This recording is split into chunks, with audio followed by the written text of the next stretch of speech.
to a lead yesterday. Dan Herron took full advantage to earn his first win since early May. Today, Taylor Jordan the center of attention, and a chance to author his first win and a third straight to finish the homestand.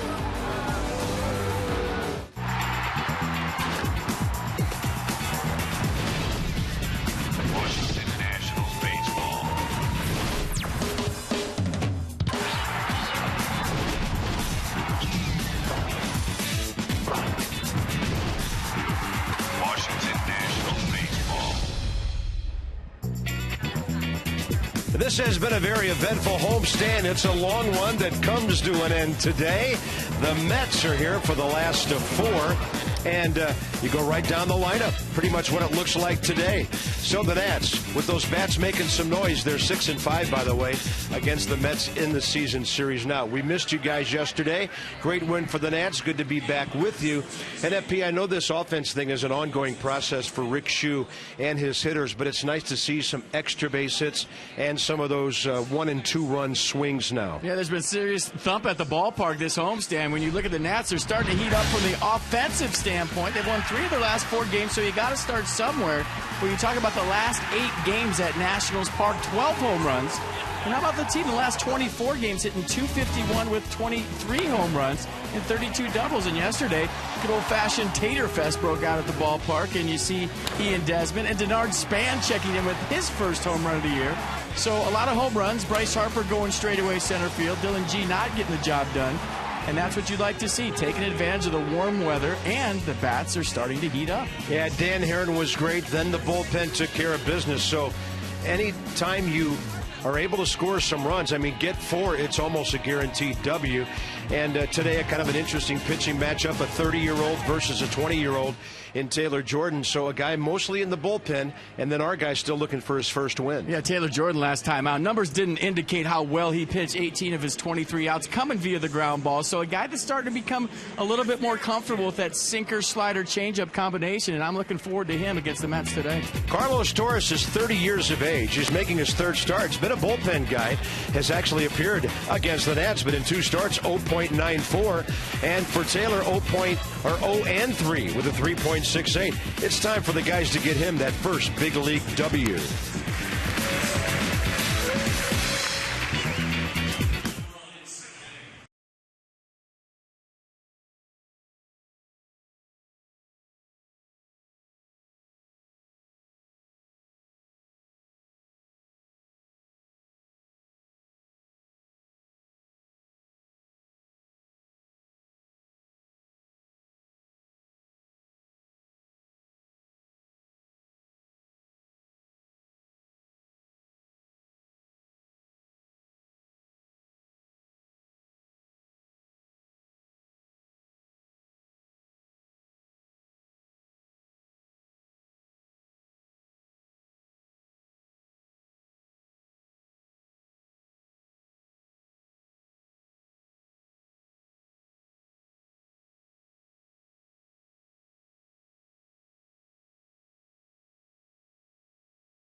Masson, brought to you by PNC Bank, for the achiever in you, and by Hyundai, new thinking, new possibilities. Comfortable day at the ballpark, cloud cover. Let's go going to be nice. The ball could be carrying as well as the Mets and the Nats get together for the 12th time this year and the 4th time in this series. The Nats lead 6-5 and 3 out of 5 here. Humidity up a little bit, 81 degrees at the ballpark as Train celebrates its 100th anniversary by offering irresistible financing. It's hard to stop a train, really hard. The Mets have David Wright out of their lineup today. He's getting a day off. So Daniel Murphy will bat third in front of the former Nat, Marlon Byrd. Now Byrd on the road really slugging. Overall he's at .508 and that's 9th in the National League. And you know Daniel Murphy loves hitting in front of David Wright as a rule, 7 of 13 in this series. Taylor Jordan has appeared against the Mets. So at least now getting to the point where he's starting to repeat against a team. He made his debut at New York on June 29th, and FP pitched pretty well. Didn't quite make it through 5, but he only gave up 1 earned run. He did. He pitched pretty well last time out. Better than the numbers indicated. Gave up 5 runs, 4 earned on 9 hits Tuesday against the Pirates. Struck out 4, walked 1. Through 99 pitches, 74 of those for strikes. And like we said in the open, 18 of his 23 outs came via the ground ball. So 2-seam fastball, slider change for the Mets today from Taylor Jordan. Set the defense for the Nats behind. Jordan Harper, Span, Worth, your outfield. Desmond Zimmerman left side, Rendon LaRoche right side, and Wilson Ramos behind the dish.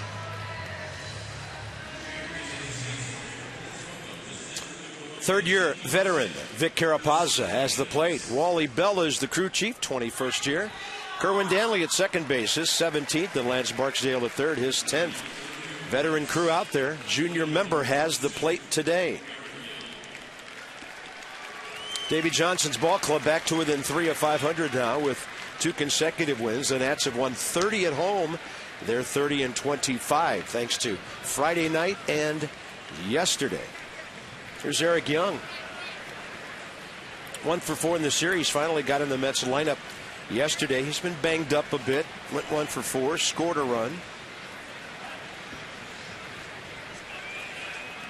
And he's 0 for 3 against Taylor Jordan. 5 hitters in the Mets lineup batted against Taylor at the end of June at Citi Field. First pitch of the game, Taylor's low and outside. We're underway at 1:37. Mets are 46 and 55. They're now 3 games back of the Nats with Washington winning a couple, and Jordan leaves that one outside, 2-0.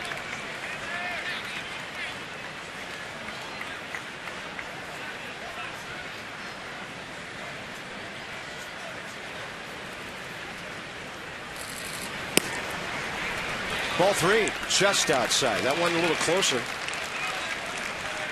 Jordan's had good control numbers. Only 4 walks in 29 innings. He has struck out 14.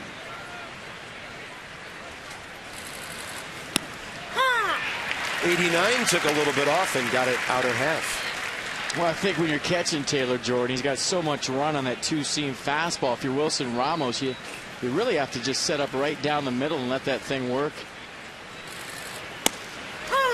And the count is full to Eric Young. He starts setting up on corners for a guy that got that much run. It's going to be tough to keep in the strike zone. Look at Eric Young Jr. trying to show bunt right there. Get ball 4. Didn't get the call. 3-2 on Young, who came over from the Rockies after they DFA'd him. And he will foul one straight back.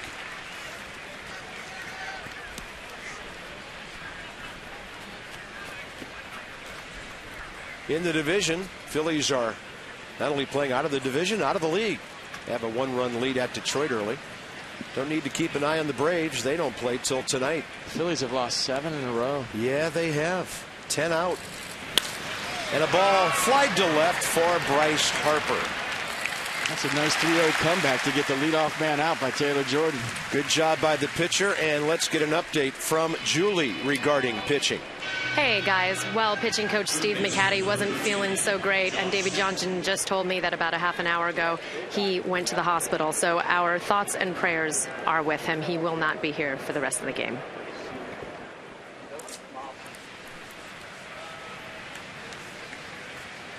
We will let you know something when we hear something, and we wish Steve McCatty our very best. That's one of the best men we've run into in this organization ever. Josh Satin gets the start at third base, replacing David Wright. He bats second, and then Murphy is third.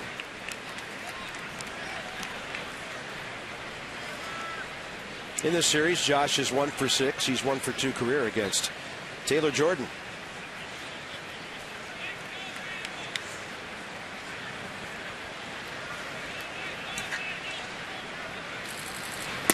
That's that high riding fastball, a good one at 91, and the count's 2-1.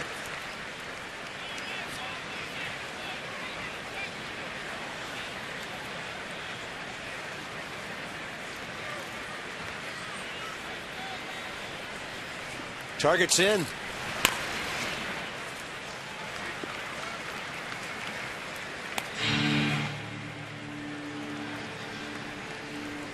And there's Daniel Murphy, who's been on base in this series 8 times. And he's riding a pretty healthy 7-game hitting streak. We'll tell you about that when he gets in there.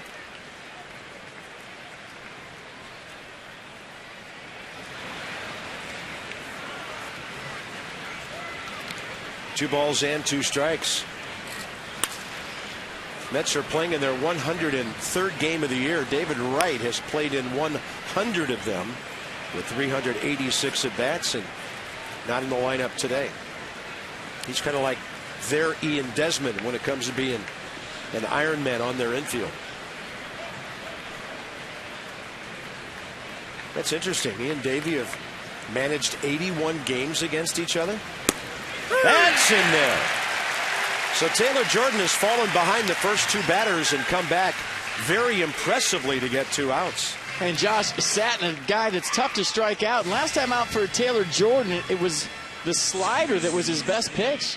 Usually when you think of Jordan, you think of that above-average changeup that he has. But the slider out in front, good location, gets Josh Satin looking. Good pitch. And in comes Murphy against Taylor Jordan. First time they matched up. Daniel 2 for 3 against him. He's hitting everybody right now. 14 for 28 over a 7-game hitting streak.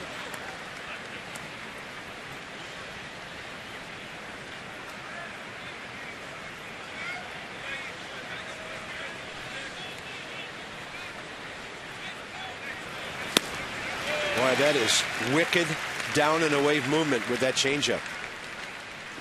Yeah, when he ever gets that thing out in front on top of it, there's that late dip to it, almost like a split finger.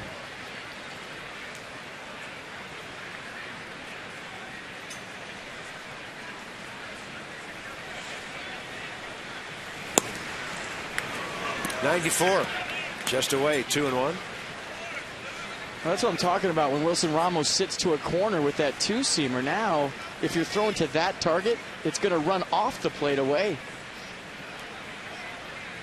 Sometimes with a guy with a good sinker, you just got to set up right down the middle and let the pitch take care of itself.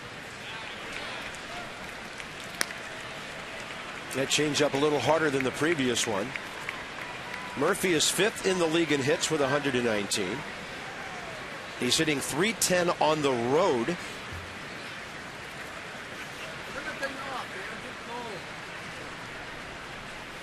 And on a pitch away, he just bangs it to left, and Bryce Harper comes in to grab it. Well struck, well caught, and a good first inning for the rookie, Taylor Jordan.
Jordan, 18 pitches, 10 strikes. So his day's off to a good start.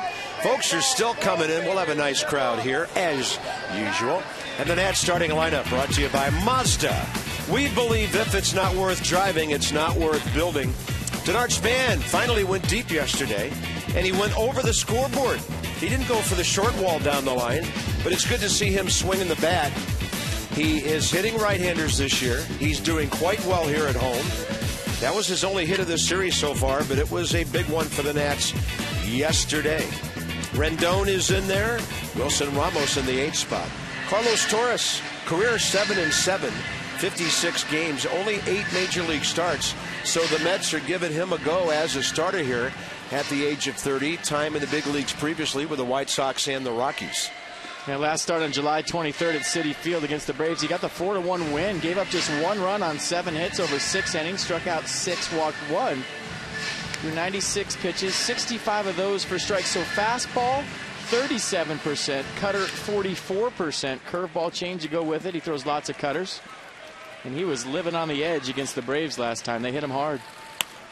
And a strike to Bryce Harper, who has not faced him.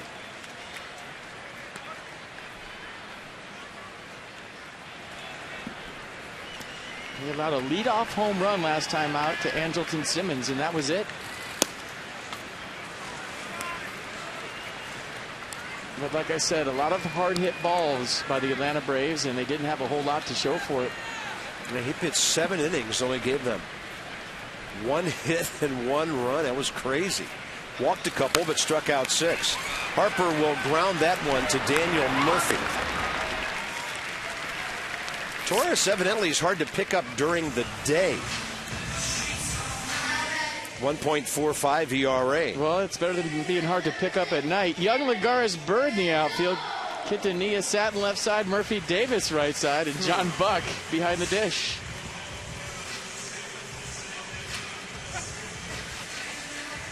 They always told me on TV nothing wrong with a little dead air here and there. Oh, goodness. Let that marinate for a while. Here's Rendon. Anthony Rendon is 0 for 8 in this series. 0 for 1 against Torres in the time they matched up.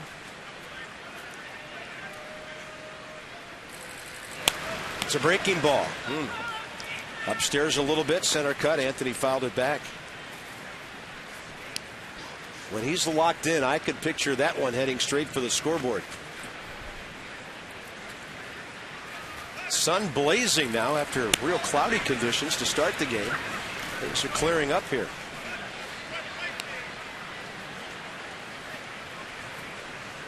I mean, look at Torres' delivery. He almost starts in the stretch and then goes to the windup.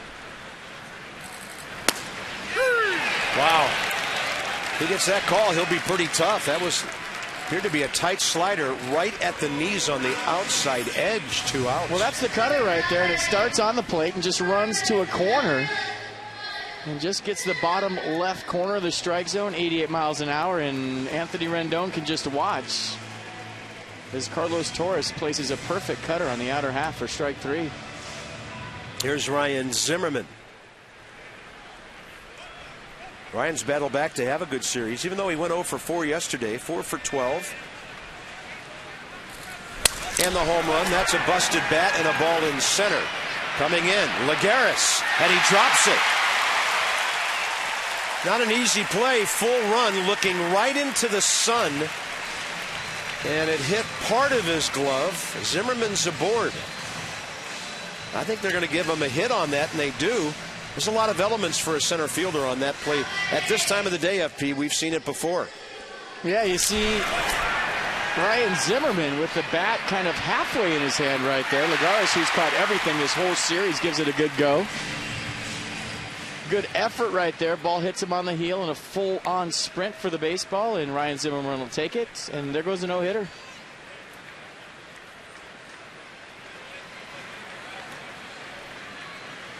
Mets go into a shift with Adam LaRoche.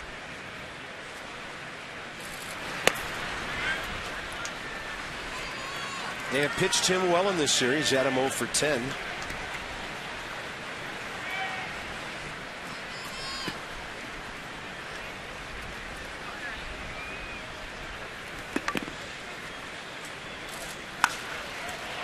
And that is for Eric Young. Innings over. And the Nats get a base hit. Strand Zimmerman, no score early.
Double, get your second room of flooring free at 877-241-LUNA.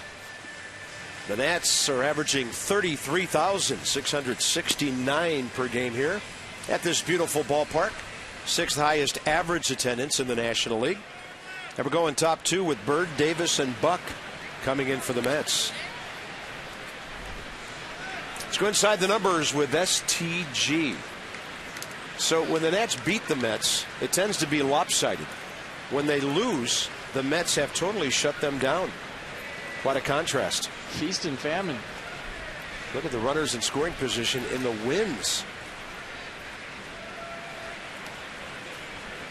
Here's Bird, the former Net, 2 for 12 with an RBI and a walk in this series. And Taylor Jordan gets that low strike.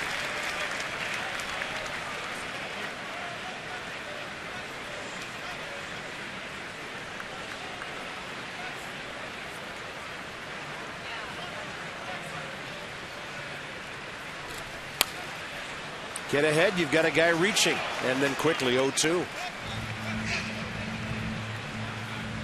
We saw that last time out from Jordan. A little cut to that fastball away to righties at times.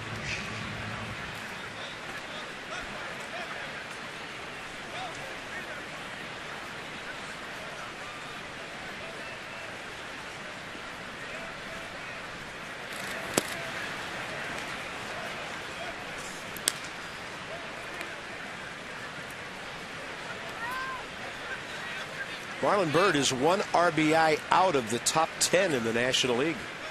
He's driven in 58. Buster Posey has 59.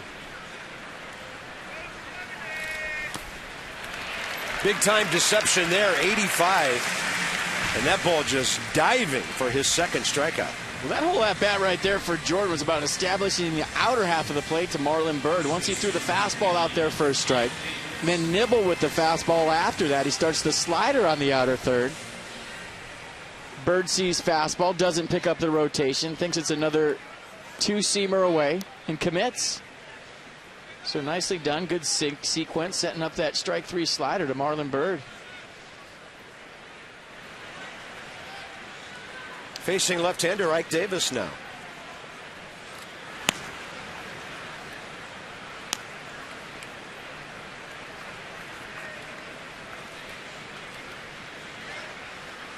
Nats in the division this year, 19-21 against the East.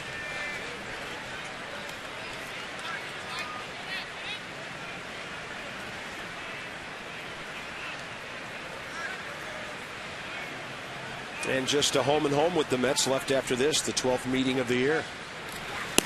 That's a good fastball to the outside edge.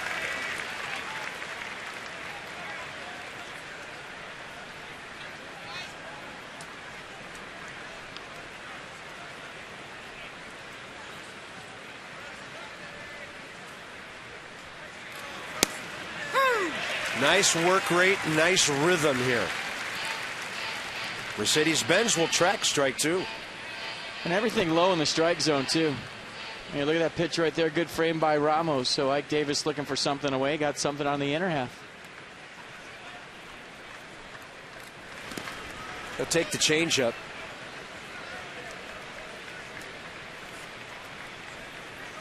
I mean, all the national publicity that Taylor Jordan has been getting for the shutdown this year has just been spectacular, right?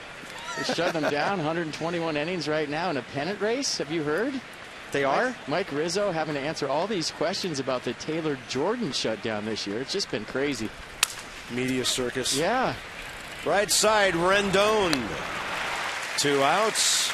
I mean, you talk about probably about 150 innings. He's post Tommy John, and he's getting close to his innings limit. And funny how you haven't heard a whole lot about that. On the heels of Dan Herron yesterday, and I asked Dan this morning what was the best thing about yesterday's outing from a pure pitching standpoint.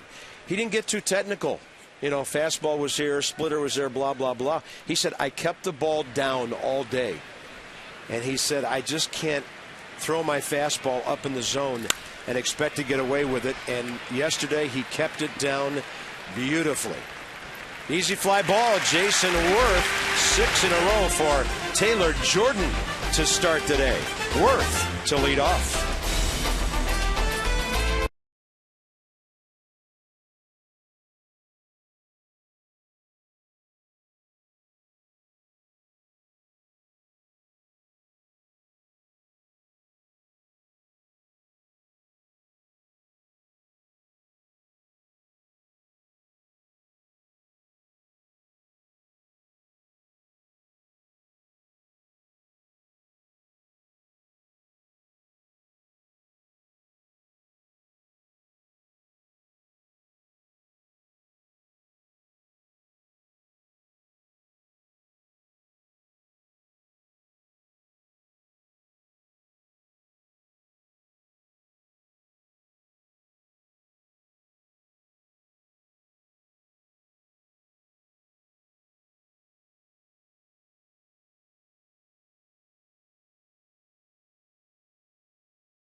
He was nice. You just talked about him keeping the ball down the zone. I sat down there real close to the action, Carp, and the Mets were swinging at Dan Herron's fastball yesterday like it was 97 miles an hour. It was between 89, 90, occasional 91. But based on the off speed, the location of the pitch, for whatever reason, sitting that close, it looked like it was 95 miles an hour, even though the scoreboard was saying 90. And it feels good to get back in the win column for Dan Herron. I can guarantee you that. Yeah, it has been a while. You just want to feel like you're a part of the staff. You're contributing, and you're contributing to success. Now they got the rookie Jordan going today. Nats will have some pretty good pitchers lined up for the start of that trip to Detroit and Milwaukee in terms of the big three. So this becomes an important one. Every game's important for the Nationals now. But, boy, if Taylor Jordan can get one today, you're in good shape for the trip. Carlos Torres, 10 pitches, 7 strikes, first inning.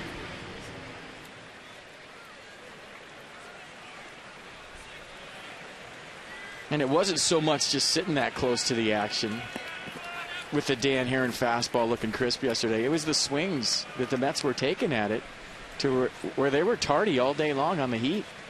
You look up at the scoreboard thinking you're going to see 95, and it said 89, 90. That's at the knees to start the second. Jason Worth hitting .366 this month. They're having a great July 2nd in RBIs, on base percentage, OPS, you name it. He's up around the top 2 or 3 in the league. And that one goes to Omar Quintanilla to start the bottom of the second. And on behalf of Major League Baseball, we salute all of Cooperstown on its Hall of Fame weekend. Congrats to this year's award winners and to the National Baseball Hall of Fame inductees and their families.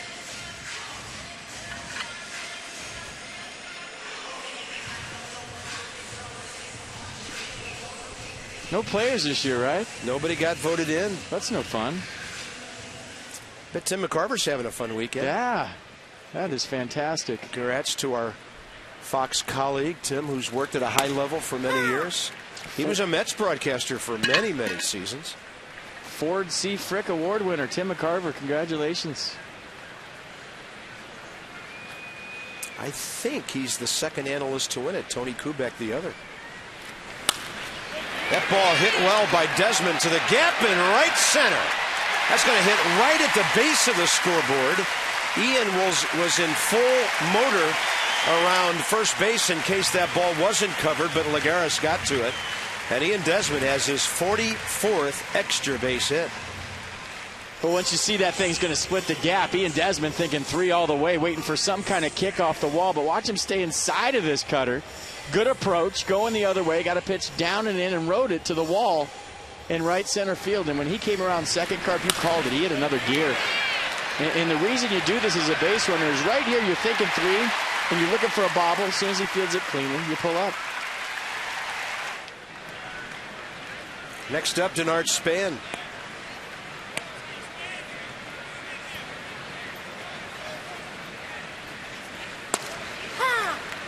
Span very aggressive, hitting 7th all of a sudden. He's not afraid to offer at that first pitch. And we talked about it, Carp, first time in Miami, to where when you get out of that leadoff spot, now you're just another hitter. You don't have that responsibility of seeing pitches, getting on base, letting your teammates see pitches. Feeling like you have to get a rally going every time you're up. Well, now you're just another hitter in the lineup, and see the numbers on Span, 308 average. Since he's been hitting 7th in his first home run of the year last year, and he's been hacking.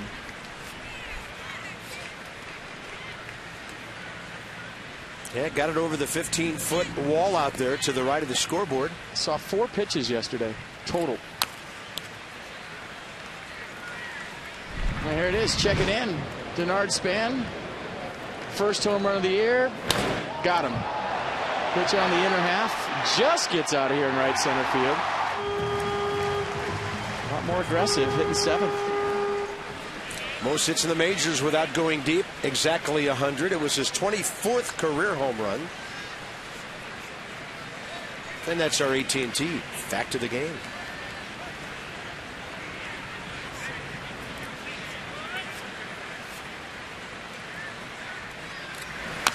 Got into a heated baseball discussion with my good friend Amanda Comack from the Washington Times before the game today about leading off, and her point was, well, you only lead off once. Why wouldn't you be aggressive, you know, your second, third, fourth times up? And I said, well, there's a responsibility that goes with being a leadoff hitter. It's where I hit my whole career, to where your numbers at the end of the year are based on getting on base and scoring runs. And you feel a certain responsibility, whether it's your first time up, your second time up, or your third time up, to get on base and to score runs. So you always have that mindset as a leadoff hitter that that's first and foremost. Priority number 1 is to get on base. That ball is well struck to the other side. Desmond was retreating with the ball in front of him, which is the right thing to do. And he still got to third base. First and third, 1 out. And then I ended the conversation by saying, I'm right, you're wrong. I'll see you after the game. Well, I can feel her. I know how she feels on that one. And look at the swing from Span. Quintanilla playing a little bit too much up the middle. Probably playing there because of the cutter from Carlos Torres. A pitch that runs into lefties. He's playing him to pull, and Span does a nice job of getting inside of that ball and going the other way. And one more point about leadoff guys. You may only truly lead off once, but you're hitting behind the pitcher every time you come up, or late in the game, a pinch hitter for that spot. Yeah, you're right. It's a good point. It's just that responsibility that goes with it, regardless of if you're actually leading off an inning or not. It's just more of a mindset. Wow. And I felt like at times, Carp, that leading off a game, I was a sacrificial lamb, meaning I had to go up there and see pitches for the rest of my teammates. And even if I grounded out to second base and saw 6 or 7 pitches, that I was doing my job. Wilson Ramos 1 for 6 in the series.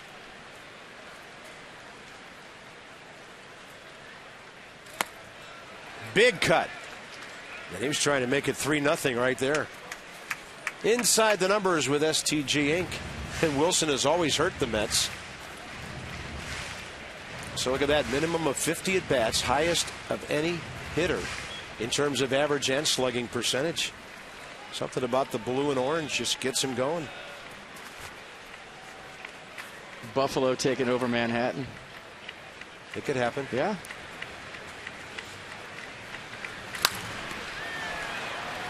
No balls, 2 strikes.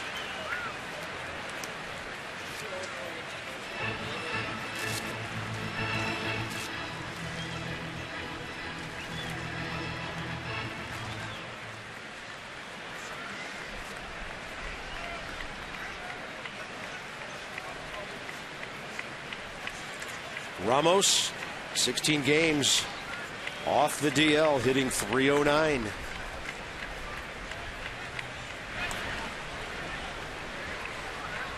Span on the year, 10 out of 14 stealing. And an important at bat here, number 8 spot, pitcher next. Chance to break on top, even if you make a productive out.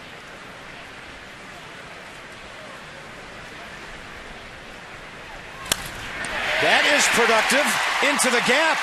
Span's going to stop as Marlon Byrd gets to it in a hurry. Washington on top. And Wilson Ramos checks in with RBI number 19. Something about him against the Mets. Something about him being able to hit, period, no matter who it's against. You look at the cutter right there, backing up from Torres. And how about the game plan hitting right here for the Nationals this inning, going the other way? First it was Denard Span, or Ian Desmond, then Denard Span, and now Wilson Ramos. All staying inside the baseball, all driving it the other way. And Taylor Jordan could move 2 runners to scoring position here. Well, I tell you, Ike Davis, he came down the line, then cut to his right, and would almost end up in front of the pitcher for a quick throw to third base if that's where it's bunted. Trent Jewett visiting with his hitter.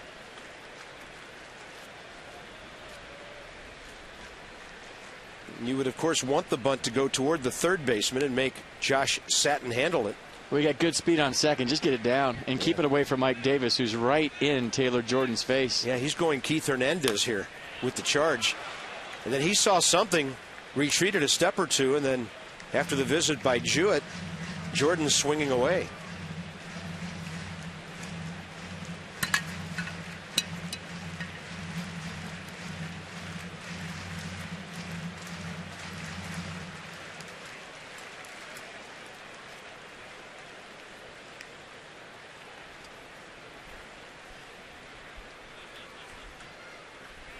Two strikes. Davis convinced. That's a little bit outside. He'd set up about 55 feet from home plate. Started coming in again. I've had a lot of people tell me, though, that Keith Hernandez was the best ever from that side of the infield. Left-handed thrower, getting the ball and getting that force out at third. I'd throw a guy like JT Snow in there. Yeah. That's really good. It's amazing to me how sometime pitchers make brilliant bunts with 2 strikes. Well, it's to the point of if you have a good base runner out there with speed, it doesn't have to be a good bunt, and this really wasn't a good bunt. The only thing good about it is he got it in play with 2 strikes, but he smoked it right back at Carlos Torres. But because you have speed on second base and Denard Span, it doesn't have to be a good bunt. Just get it down. I mean, if you don't have speed at second, that's a force out at third every time. Nice job getting it down and setting the stage for Bryce Harper.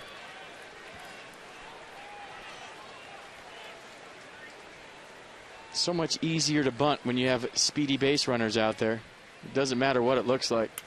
Harper goes up swinging off to the left. Price, couple of RBIs in this series on the home run yesterday. I think it's telling that Bryce's last 2 homers have been right up the middle of the ballpark.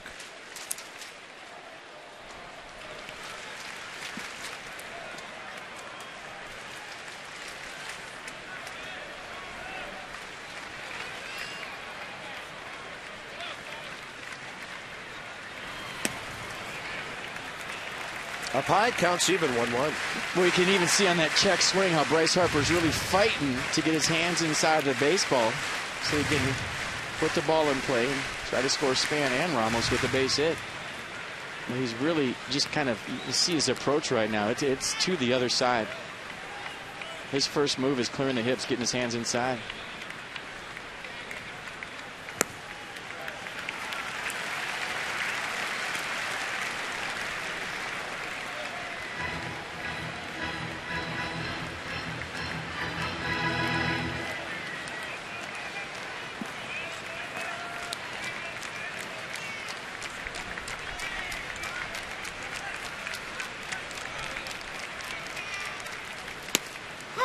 High breaking ball.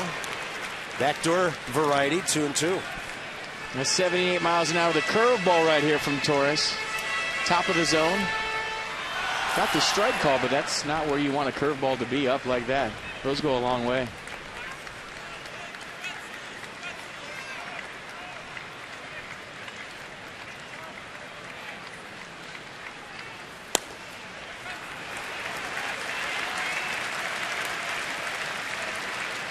Right-handed rookie batter on deck. Be surprised if this was a fastball, and I'd be surprised if it was a strike. Agreed. First base open, 2 outs, a run home. The Nats on top.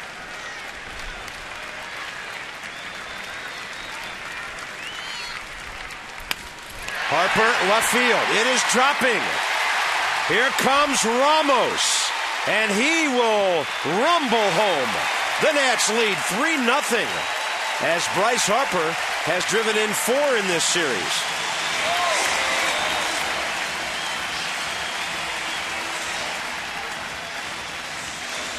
Well, you can't sneak a piece of cheese by a rat, and it was a fastball, and it was maybe a strike. Bryce Harper gets on top of it. Look at him fight to get on top of that baseball, drive it the other way. And Wilson Ramos almost got deked by John Buck right here. He put the big-time decoy at him. Watch Buck. Just kind of stand there, throw's not coming, and he tried to put the tag on him. Ramos didn't slide. Bryce Harper with a big 2-out knock to put the Nats up 3-0. 2-run single, second on the throw, and maybe the Nats aren't done yet. Here's Rendon. Daniel Murphy knows he needs to hang around the bag because Harper could swipe third. When Murphy retreats, there's about 30-35 feet between that second base bag and either the shortstop or the second baseman. Getting the third with 2 outs, not that big of a deal, but if they give it to him, he might take it. Rendon hits it sharply and to his left. Good play by Josh Satin. But a big inning for the Nats. It all started with the Desmond 1-out double. 3 singles later, 3-0.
Jordan to work with. He's retired 6 in a row. We go top third. AFCEA, the association for global security professionals. And Julie has our sideline report. Good afternoon. Hey, good afternoon, guys. I had a chance to catch up with Adam LaRoche earlier today, and I asked him what the importance was of this game, this last game in the series against the Mets. And he said, well, every game is important, but right now, this is when we have to play do or die baseball. He said every game from here on out, this is when it really counts. You cannot go into September 9 or 10 games behind. He said, of course, every game is big, but this is the time when you really got to push it.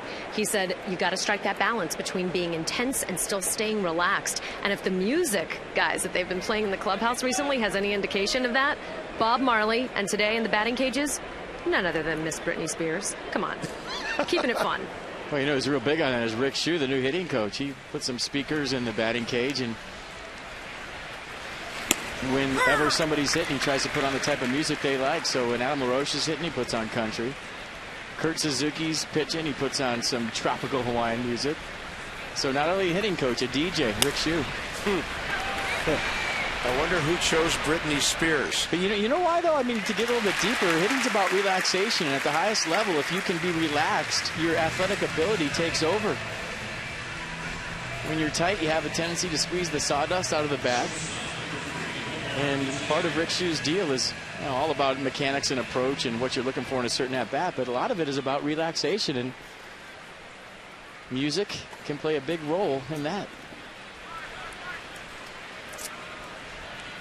Omar Quintanilla, the shortstop. 8th Met to bat.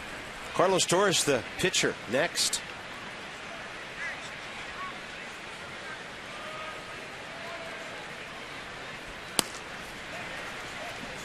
And in my quest for some Sunday afternoon relaxation, I just requested some Enya be put into my headset. Nice. Interesting stuff. Just don't fall asleep on me. Too much to do. 2 balls, no strikes to Quintanilla. 1 for 6, couple of walks in this series, and hitting .223.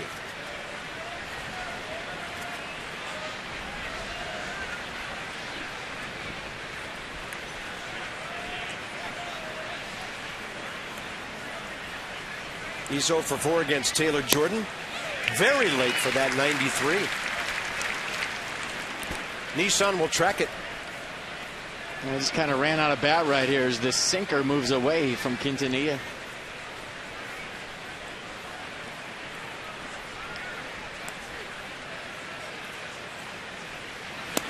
Look at that action on the changeup. A beauty.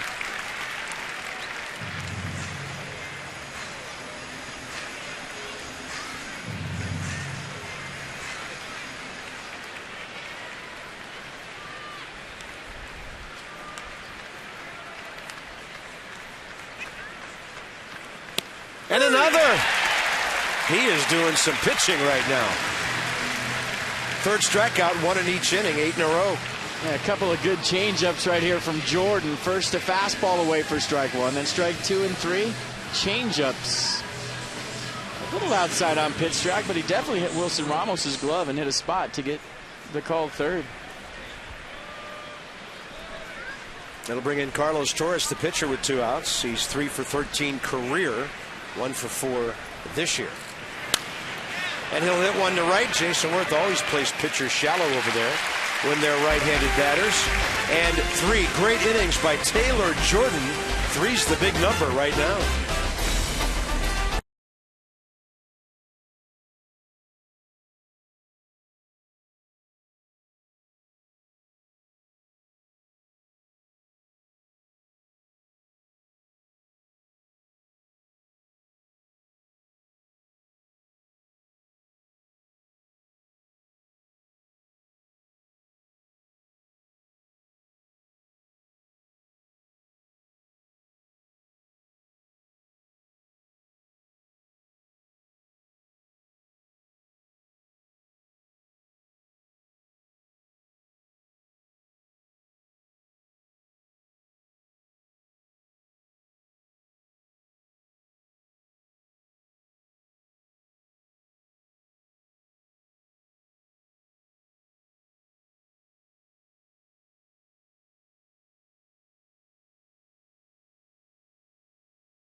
Daily departures between D.C. and New York. Book now at Amtrak.com. 3-0 Nats heading to the bottom of the third.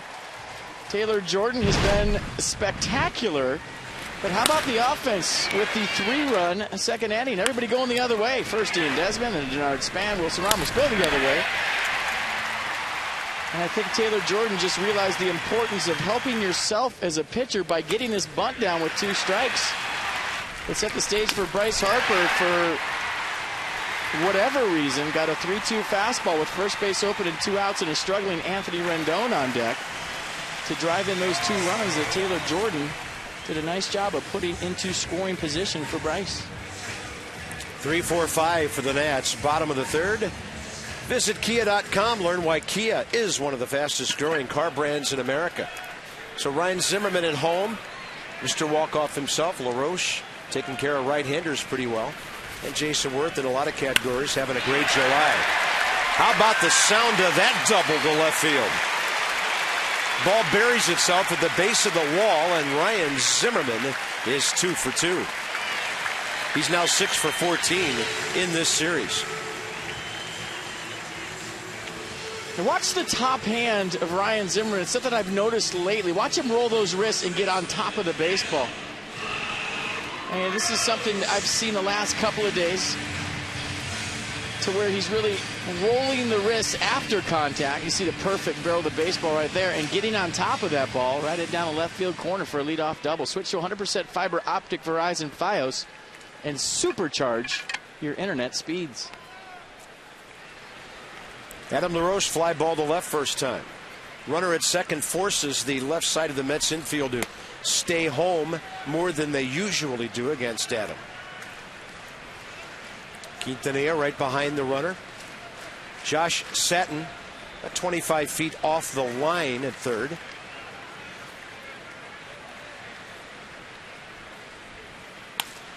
And LaRoche will flare this one to left for Eric Young. First out. You know, when you really think about throwing that top hand as a hitter, that's when you can get to the fastball and you can get on top of high pitches.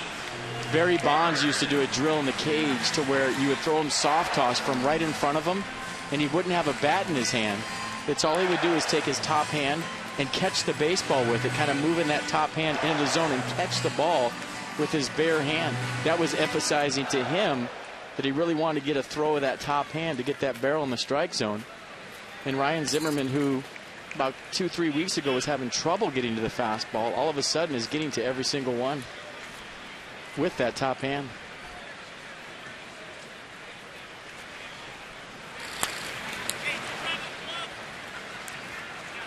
And everybody talks about throwing that bottom hand in the zone, but when you really think about that top hand coming through, that's what gets the barrel to the baseball. And you see the throw of it right after contact to where he's rolling the wrist and really focusing on that top hand getting in the strike zone.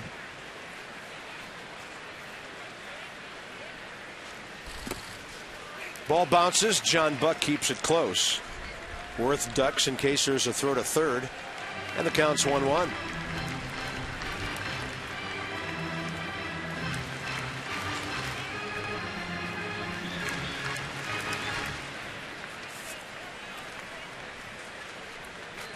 Nats know they're going to have to be pretty good with the bats the next few days, facing Anibal Sanchez and Justin Verlander in that 2-game series at Comerica Park. 2-1.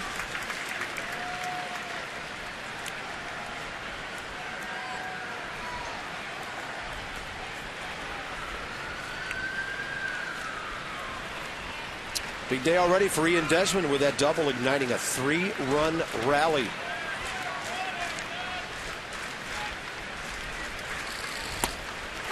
Off speed. Top of the zone, evidently got the corner. There's an old saying in baseball, never complain about a curveball up for a strike, because that's not where the pitcher wanted it, and those go a long way. Jason Worth didn't.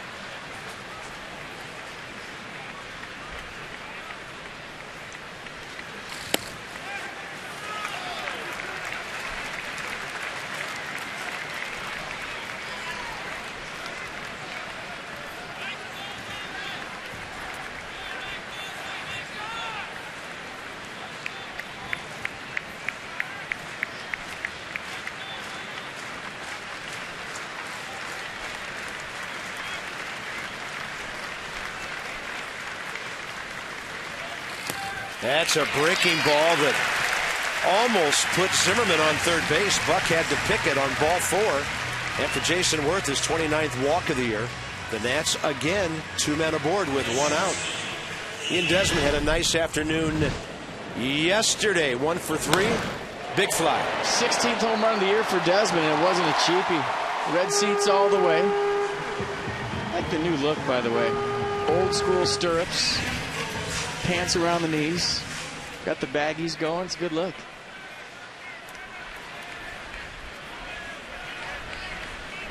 If you're going to go with the pants high, I like the stirrups. Go with the old school stirrups.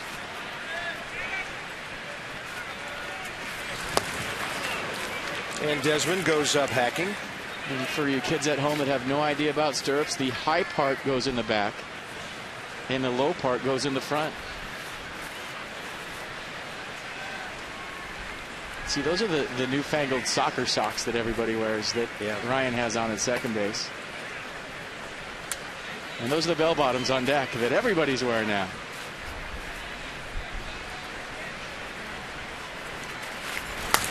Slider hit the other way, base hit. Zimmerman around third. Trent Jewett sends him. Marlon Byrd has 6 assists, but not that time. And the Nats lead 4-0. Good reaction by Zimmerman and a great call by Trent Jewett to get him home. Well, good read of the speed of the baseball by Trent Jewett. It wasn't hit hard by Desmond, just perfectly placed between first and second. Once again going the other way.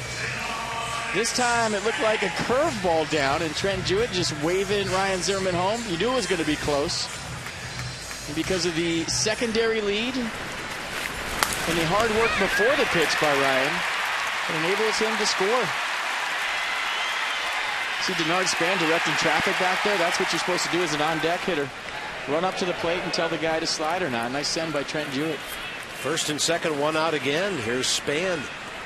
And if you're wondering why Worth maybe didn't go to third on that throw, Omar Quintanilla just for a split second acted like a throw was coming, freezing Worth at second base. Yeah. I mean, the only thing missing from Trent Jewett at third base, a lunch pail. Maybe a thermos. That's a guy that checks in early every day and checks out late every day. Blue-collar guy, great baseball man, and like we always say, he's going to be a good big league manager someday.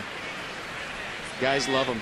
Span base hit the other way first time. The Nats have out-hit the Mets 7-0. It's a high strike.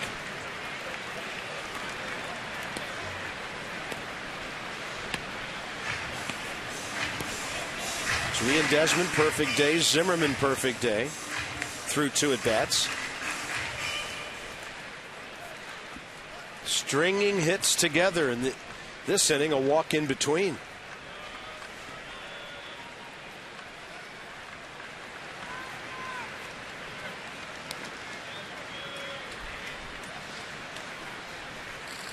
Up the middle, another base hit.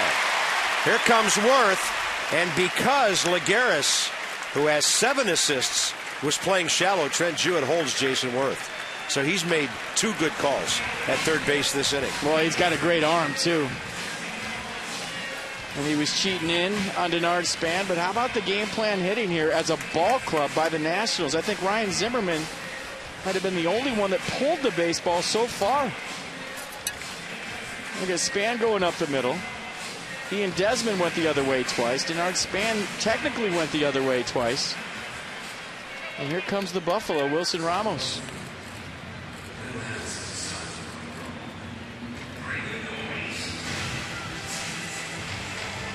Dan Worthen, longtime pitching coach on Terry Collins' staff here in a bases-loaded 1-out situation.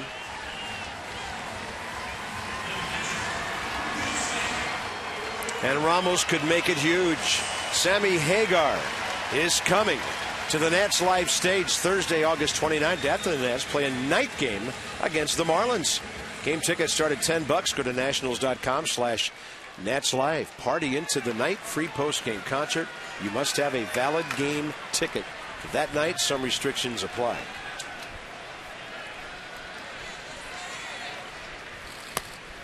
Ramos takes it outside. Mets bullpen getting busy. It's only the third inning. Well, there's only one way to rock. And that will be in the front row for Sammy Hagar, the Red Rocker.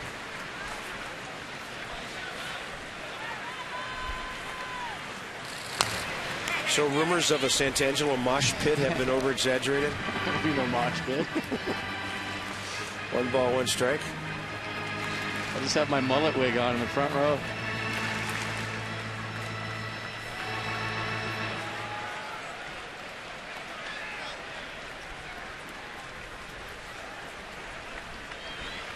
Bases loaded, 1 out in a 4-0 game. 1-1 pitch. No problem taking that.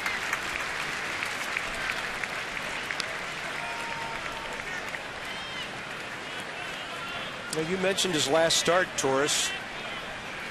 He got 6 innings, 1 hit, 1 run against the Braves, but they hit the ball hard all day.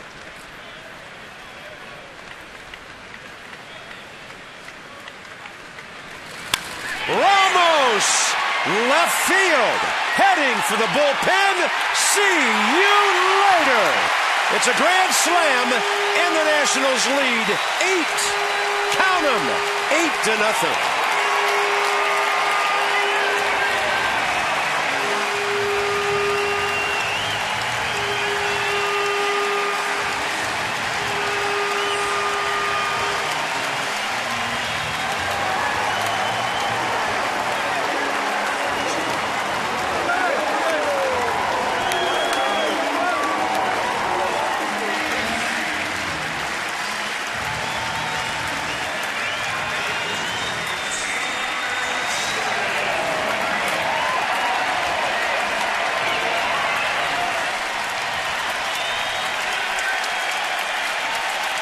Sounds like the fans want to see some wildlife. They do.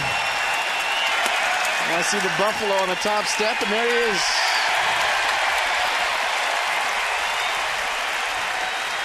Five RBIs for Wilson today. Jordan goes up and hacks, and the count's 1-1. 2-1 pitch this was. Inner half, barrel to the baseball, hands inside of it.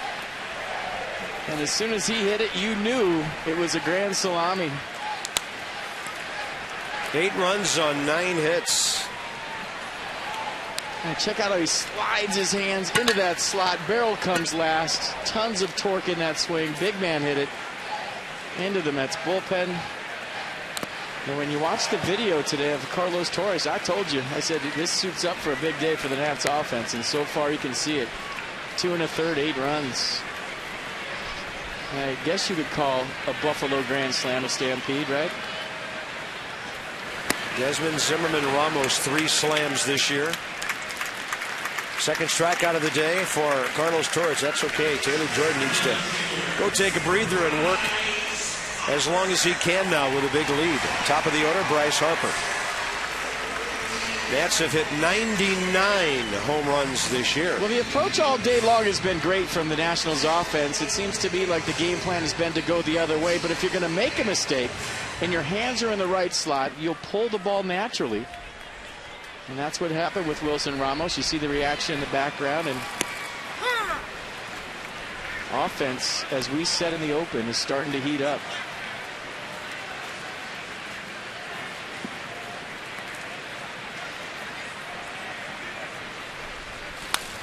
Harper trying to pull that outside pitch. In the third inning, 8 Nats bats, 5 score. 4 of them on 1 swing. Desmond an RBI, and then 2 swings later, Wilson Ramos. He now has 6 homers on the year, 23 RBIs. He's knocking them in bunches lately.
we honor our wounded warriors, those who fight hard at great personal risk to defend our freedom. It's our DynCorp International Troop Recognition. At DynCorp, we serve today for a better tomorrow. Not a bad day for the battery so far. Catcher's perfect. Pitcher not bad either. Top of the fourth inning. The Mets will send up Young, Satin, and Murphy in an 8-0 ball game.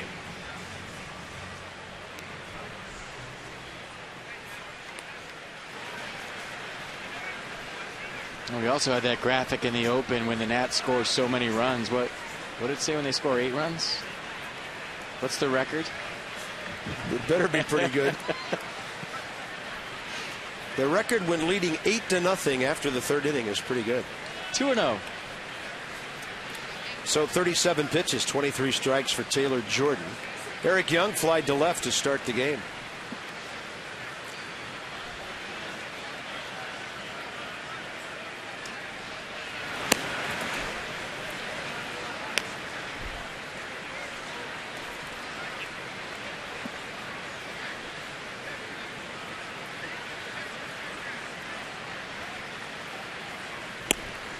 Little note on Wilson Ramos, his second career 5 RBI game.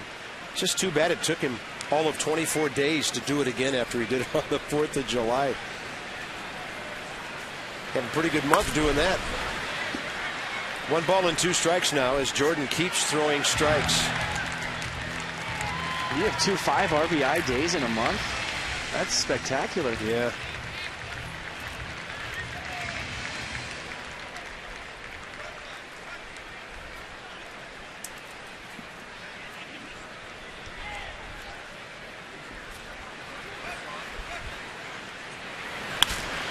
And a ball to left. Here comes Harper. Can't get there.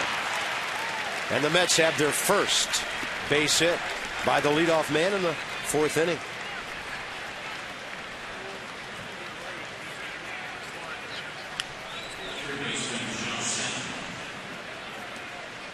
That'll bring in Josh Satin, the third baseman. Good swing by Eric Young Jr. Did a nice job of staying inside of that ball.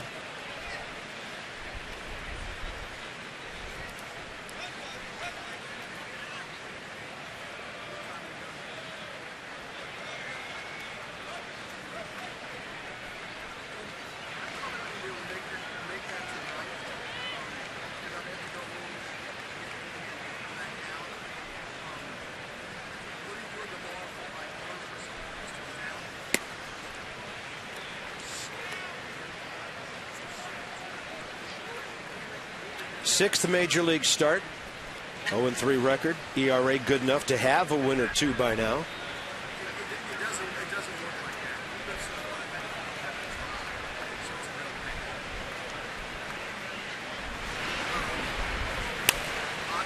And that ball out of play off to the right. The count's even 1-1. I think when you have a big lead like Taylor has right now, it's about pitching the same way as you would if it was 0-0. Meaning you still lay fastballs in there, you still have to throw the fastball, be aggressive with the fastball, but get to all your pitches, stay ahead in the count, don't change a thing.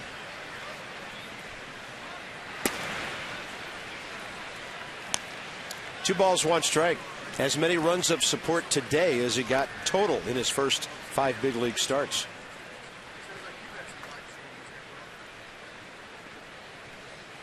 And they're not done.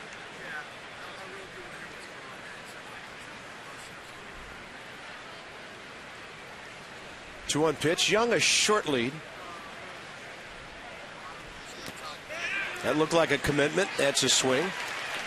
2 balls, 2 strikes to Josh Satin. And check it out. Did he go? You make the call. Rake 2.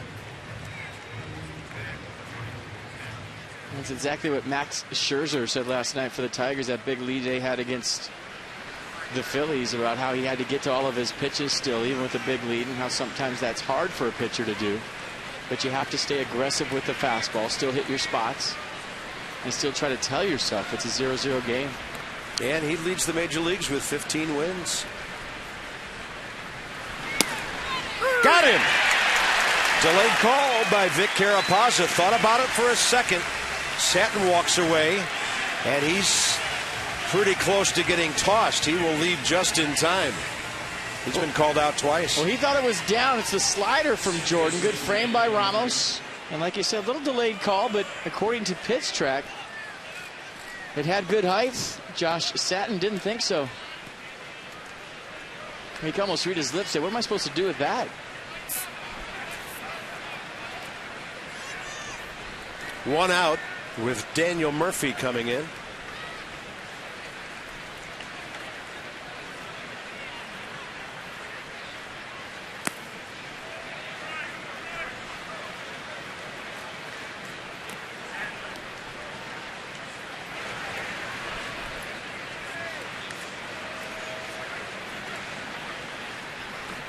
Terry Collins Ball Club, in decisive fashion, won the first game of this series. All Nats since that first game on Friday afternoon.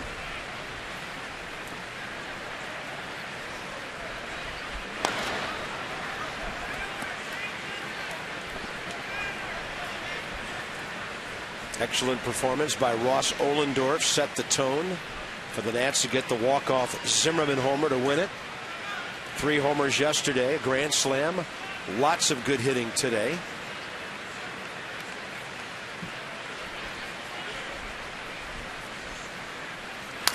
And the 1-0 LaRoche to the bag. A tag needed it short, but the throw a bit offline. And Young runs very well. Adam would have had to throw that ball right over the left shoulder of the runner.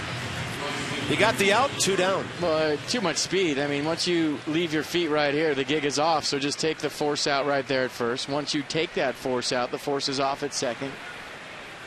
Would have had to been a tag play, but Young too fast. That'll bring in Marlon Byrd.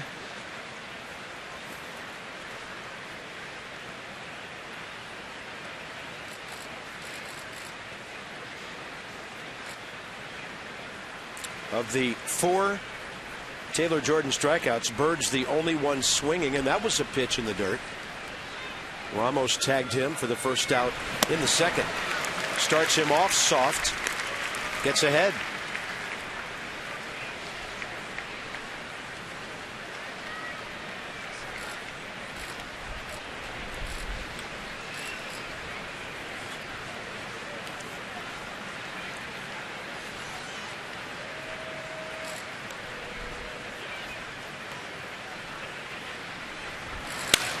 Hard hit.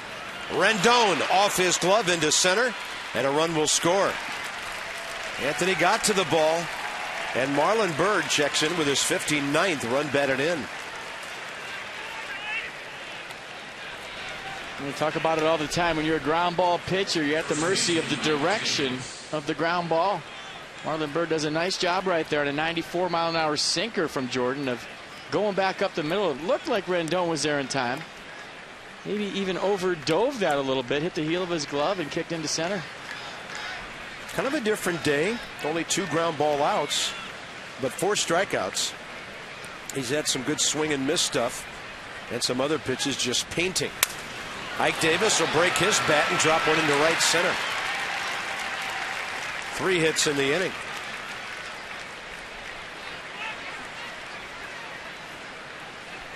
For the achiever in you, PNC Bank with our minor league report. Check in on Billy Burns down there in Potomac. He's 23 years of age from Atlanta. Went to Mercer University. He was a 32nd rounder 2 years ago. Considered one of the best base runners in all of minor league baseball. He is swiping some bags this year and also now has a 22-game hitting streak. 22-game hitting streak? Can Harrisburg be pretty close in his future? He's ready. Call him up.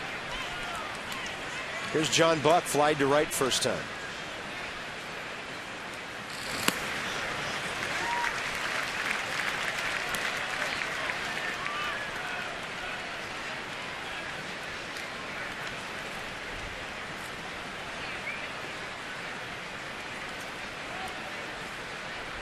And one footnote on Billy Burns, his first full year last year. He was at Hagerstown He hit .322.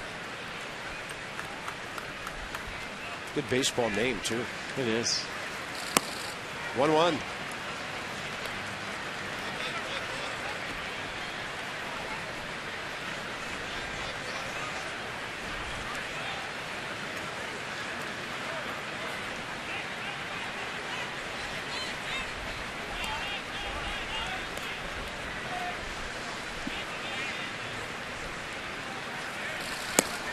Fastball, a little low and away. I think Billy Anything's a good baseball name, right?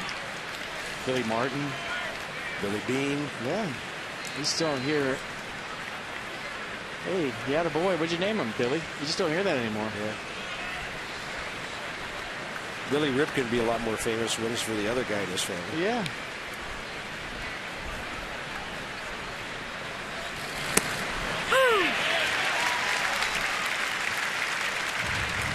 Two balls, two strikes, another one right on the edge. Might have a little cut to it right here at the end, too. Saw a good frame by Ramos. Look at the sequence. I mean, couldn't run down there and hand him all to Ramos in the same spot like that. All down and away to John Buck.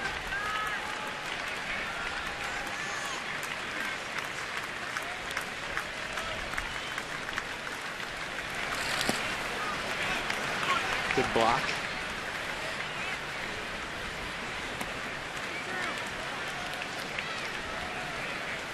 57th pitch coming, 65% fastball, 35% slider change. Runners will be on the move here. A 3-2 pitch with 2 outs. Nats on top, 8-1.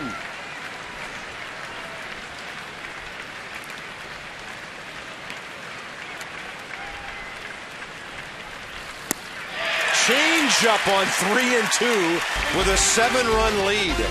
Coming up, Rendon, Zimmerman, he's hot, and LaRoche.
Teddy, Abe, Tom. Where's George? Well, he wiped out everybody, but when he wiped out Bill, he got a little too close to the wall. Be careful with the handlebars there, George. And then Abe would recover and roar to the finish. I'll tell you what, yesterday there was some big-time collisions in the President's race.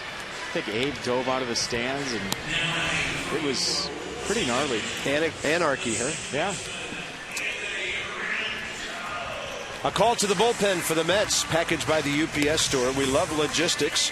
This is Gonzalez Hermen, who takes over after just 3 innings. 59 pitches, 42 strikes. And Carlos Torres hit hard by the Nats. 8 runs on 9 hits. Walked a batter, struck out 2, and he's done.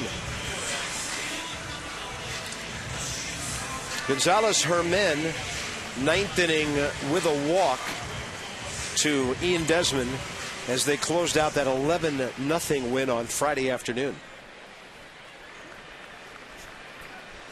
But you remember I don't know, about a month or so ago, to when the guys that threw like 88 to 90 were giving the Nats fits. The guys with the 6 earned run average were giving the offense fits. They did today what they were supposed to do. And you get a guy out there leaving the ball over the plate, your major league hitters. They all had a good game plan against Torres to let the ball get deep and go the other way. And you see the results. It's game plan hitting. Planning and execution on display today. Rendon, Zimmerman, LaRoche, bottom of the 4th.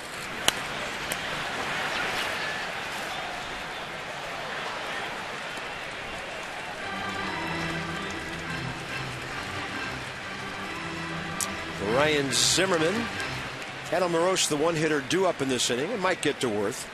They both grounded out against her men.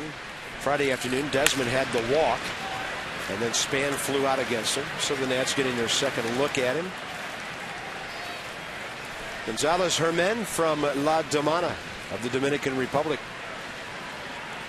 25 years of age. They list him at 6'2", 202. His 6th year as a professional pitcher. And the 0-2. Fastball rides up.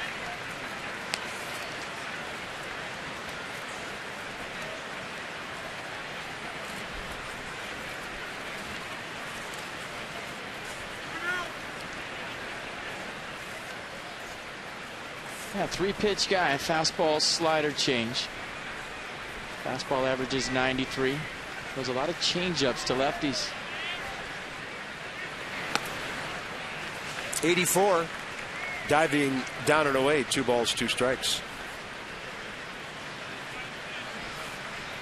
Only one other ball game in the division right now in the National League, and that's the Marlins leading the Pirates 3-2 at home in the 7th. The Mets are heading to Miami after this, while the Nats will have a day off tomorrow, and they'll go to Detroit, and that's a base hit. Anthony Rendon needed that first hit of this series in 11 at-bats, and it breaks up an 0 for 11 overall for him. And he's been hitting the ball but at people lately, and he gets a break right through the hole there. That's 10 Washington hits. Well, that's part of exploding onto the scene like Rendon did. I mean, you're going to get your knocks initially, then the league is going to adjust to you, then you have to readjust to what their adjustment was, and if that makes any sense, that's how you stay in the major leagues. You have to keep adjusting, and it's a series-by-series adjustment based on advanced scouting, teams watching you and having a game plan for you when you face them.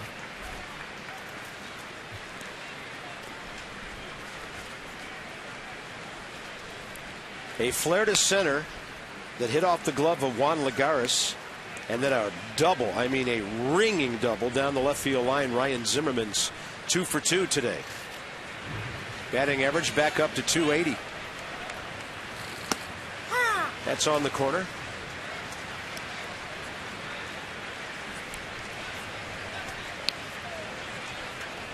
There are those occasions, though, throughout the season where you have a big series against somebody and you step in the box against the next team and they're pitching you the exact same way, and you're like, really? Did they just see what I did against the last team that was here? Zimmerman 3 for 3. How about the sound of that one? Crack echoing around the ballpark. And Ryan Zimmerman's on some kind of roll. 3 at-bats in 4 innings. All 3 hits. And just going down to get that one, but you watch the roll of the wrist there at the end of the swing, getting it out front and finding a hole. A couple infield singles that'll relax you, and then you start getting solid hits, and that's what Ryan's done here today.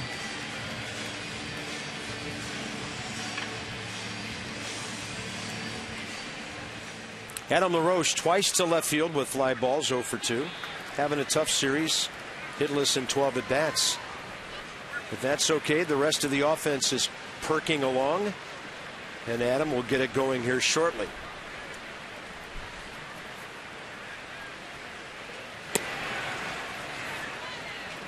And it's all about timing with LaRoche to when that foot comes forward and he catches it out front. That little rhythm move he does. And his timing is right. He carried a ball club for a while. Right now, just a little bit late.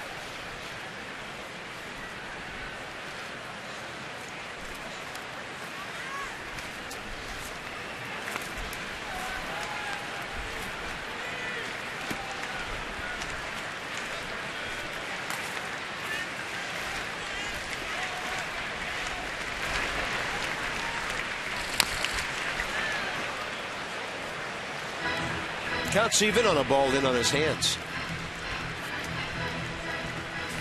Nice grab and a souvenir for a youngster. Well done, sir. Uh-oh, you might have a fight on your hands now. Uh-oh. 1 ball, 2 kids. That could be trouble. All right, you take it for a while. Now she's upset.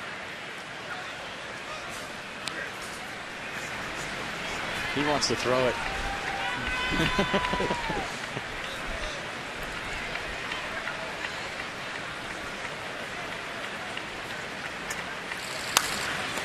That ball hugs the line and goes foul.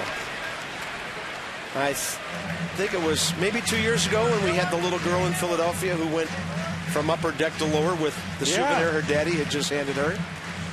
Saturdays and Sundays, families have a great time. Souvenir ball or not, because of the Harris Teeter Family Fun Pack. Get a ticket, hot dog, chips, and a drink, starting at just $19. Available online only at nationals.com/family.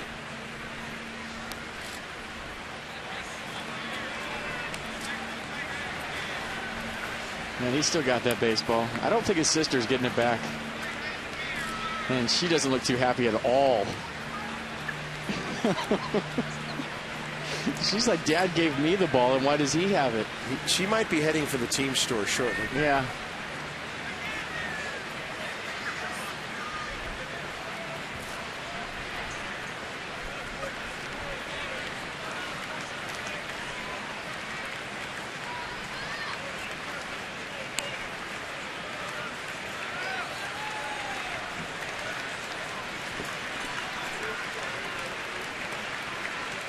One and two to LaRoche. Reaches for one. Mets trying to turn two. That'll be done quickly by the hands of Omar Quintanilla. 4-6-3. Rendon to third base, 2 outs. 3 o'clock hour here at Nationals Park. A long ball game because of all the Washington offense so far. But a good one to watch for the Nats as they lead it 8-1. No feuds there. Fan squared.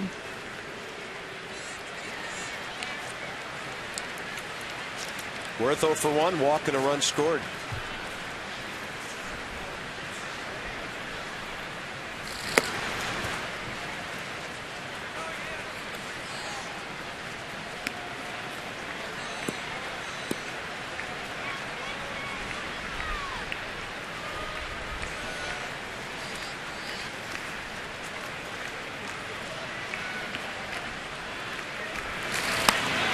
Took a little bit off that slide piece. 84 downstairs. Worth unable to get it. Counts even 1-1. Jason Worth over his last 47 games coming into this one. 31 RBIs, 22 walks, 11 homers, and hitting just under .330. He's been the guy who kind of kept the offense afloat for a good part of this homestand. And basically put it on his back.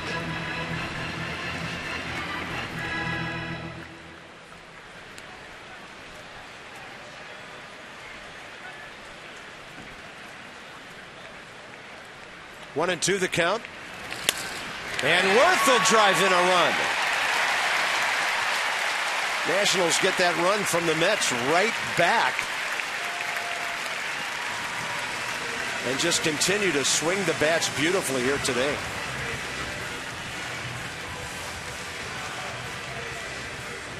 Another 2-out RBI for the Nationals. Bryce Harper with a big 2-out hit today for a couple of RBIs. And you talk about rolling that top hand, same way with Jason Worth, digging out that slow off-speed pitch, staying through it. And by the way, that RBI makes him #1 in Major League Baseball this month with 21. Just ahead of Brandon Phillips. Good player of the month coming, maybe. He's got the numbers. On base percentage, .443 for the month. 7 home runs. Hitting .366.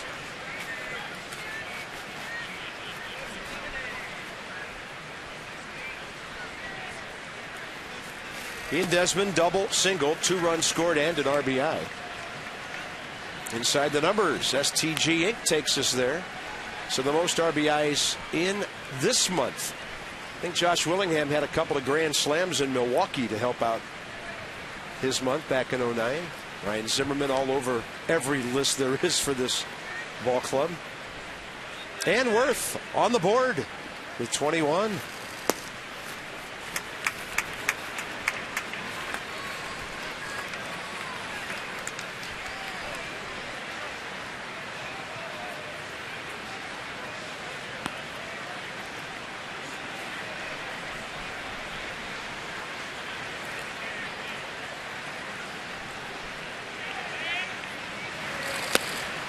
Good ID by Ian Desmond. Works the count to 3-1.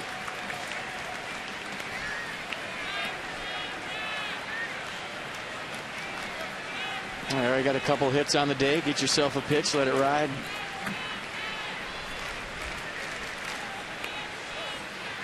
Ian Desmond never gets cheated, especially though in a 3-1 count.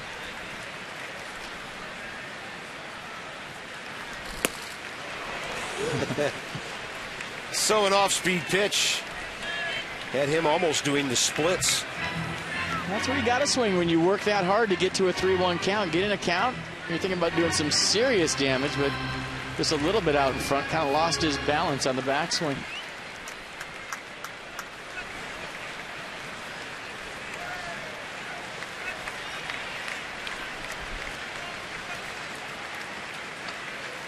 Three-two, Worth inching off, and as he was almost starting towards second base already, Herman stepped off.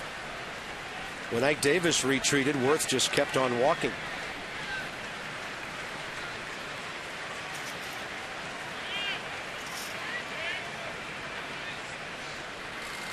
Desmond takes the walk. 4 more base runners this inning. Second walk the Nats have been given today. Last 2 or 3 games, Ian Desmond has shown a lot more patience up there while still being aggressive. He's getting into more counts, seeing more pitches, and drawing a few more walks.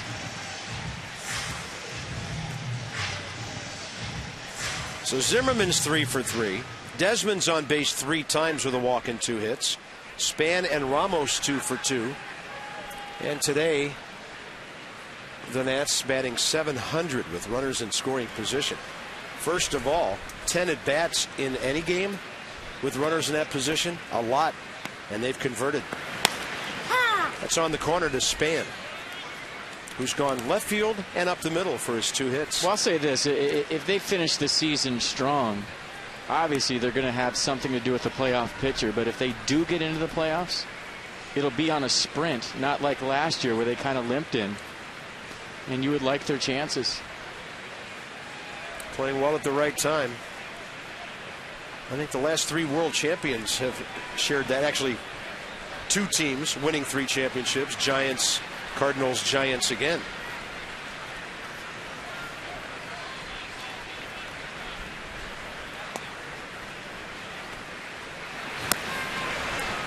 At times, Herman has a very good changeup. 0-2.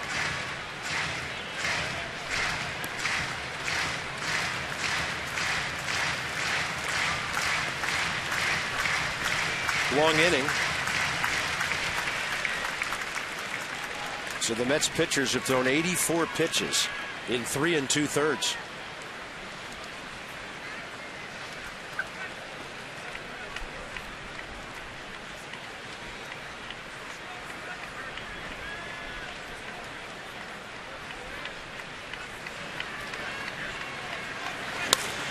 And Denard Span up the middle again, 3 for 3. Here comes Worth. No throw. And they've got Desmond trapped between second and third. He'll be tagged out. And then Josh Satin tumbles over him. But the Nats get a run as Denard Span becomes the latest 2-run inning. Denard drives another in.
park and these smiles, enjoying a great day at the ballpark. DentaQuest provides affordable dental coverage for priceless smiles and reminds you to ask your broker about DentaQuest, especially a guy who's driven in a couple of runs. It's all Nats, 13 hits, 10-1. Top of the 5th inning coming up. We check in with Julie. Hey guys, well, I've gotten a lot of questions from fans regarding what is the tattoo on Taylor Jordan's right forearm. It is actually a Hawaiian fish hook, which signifies good luck. He and a few buddies all have the exact same tattoo. He happens to be an avid fisherman. He spent the All-Star break fishing in Florida with his girlfriend. When he was a kid, he got hit with a fish hook he took a fish hook to the cheek. He said it didn't go all the way in, but it definitely grazed him, but it didn't scare him. It didn't turn him off to fishing. He likes to fish as much as he can when he's not playing baseball. Nice. I think all of us have had a fish hook at various times in fingers, hands, arms, and hopefully no higher. But good hobby, gets him out, and Taylor Jordan doing a good job today. Top of the 5th inning here. Bottom 3 coming up. Guy with a hook on his arm throws a slider, not a curveball. Go figure. Not a bad fastball and changeup combination either. They look a lot alike. Juan Lagares, fly ball to left first time. Quintanilla after him. This one to center, and Denard Span just kind of cruises in for it. Good pitch count, by the way, for Taylor. Averaging only 14 pitches per inning through the first 4. Beautiful day at the ballpark. Nats will be gone for a week, but only 5 games. Off day tomorrow, 2 in Detroit. Off day Thursday, 3 in Milwaukee. And we talked about that homestand coming up. Braves, Phillies, Giants. 2 off days during the homestand. 9 games.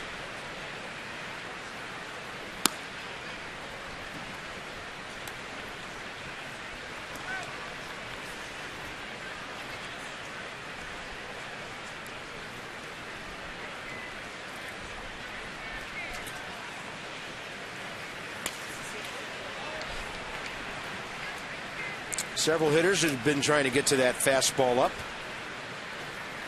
1 ball, 1 strike. Quintanilla caught looking first time.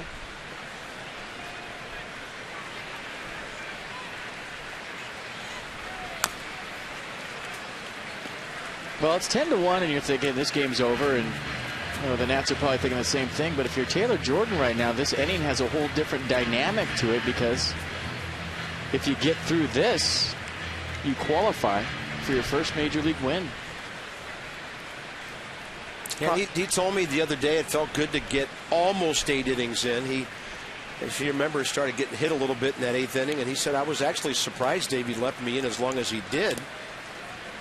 But he'd like to go 7, 8 or beyond. I mean, young guys take a lot of pride in the innings they pitch and the success they have. Well, Davey will let you go. Ross Ohlendorf the other night was absolutely on fumes. His fastball went from 95 to 87 and was throwing what he called some hard changeups up there at the end, but he was out of gas. Then he gets David Wright for his last out on a pop-up. I'll tell you what, that's my favorite game of the season by far. He fired me up big time, and I'm sure he did a lot of fans at home, and I know he definitely fired up 24 other guys in his dugout. That was awesome. The Nats will see some serious pitching in Detroit Tuesday, and the Nats have some of their own to throw at the Tigers. Strasburg, Anibal Sanchez, who the Nats beat earlier this year, first time ever. Gio and Justin Verlander in a day game at 1:05 on Wednesday. Then an off day and 3 in Milwaukee for the weekend. Ramos, a remarkable try, and he got his glove on that bunt. Off the bat of the pitcher, Herman. What an effort right there by Wilson Ramos in a 10-1 game.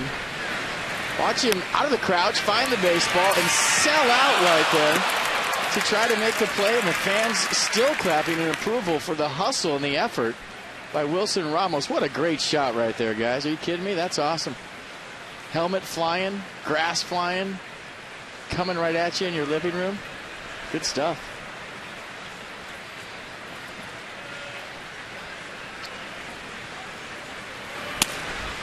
Fastball for a strike. Buffaloes take divots, too. You should see the grass over by the on-deck circle. Yep. It's a hustle mark right there. Yeah. Something you'll never see between Wilson Ramos and a baseball is a shallow skid mark. No balls, 2 strikes. He's going all out. Yeah, he didn't put the landing gear down there for sure. Strikeout number 6 for Taylor Jordan. 2 outs here in the 5th. Nissan will track it low. A slider down away for strike 3. Been doing a nice job of throwing that to the glove side his last 2 starts with a lot of break. If you remember his first couple of starts, the slider was just okay. It's been above average last 2 or 3 starts for Jordan.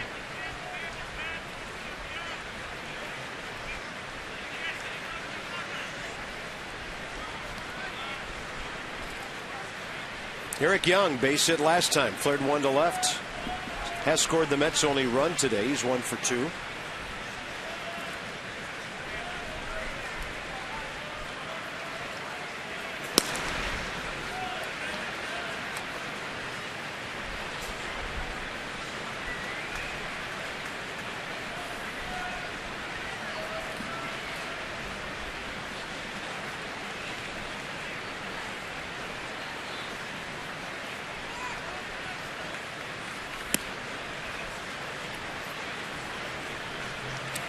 And 2 balls, no strikes.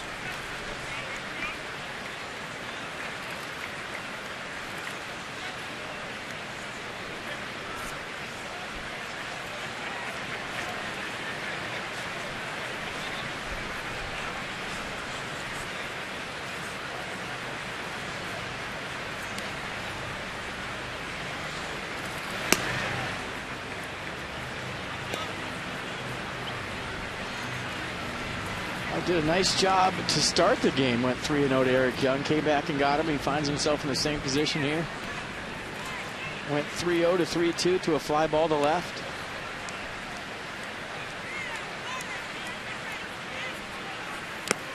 And he walked him on 4. 2 on, 2 out with Josh Satin coming up. First walk of the day. Bring a group to the ballpark. The more folks, the more fun, and the bigger the savings. For company outings, birthday parties, family reunions, any event you can think of. To check out group opportunities, go to nationals.com/groups.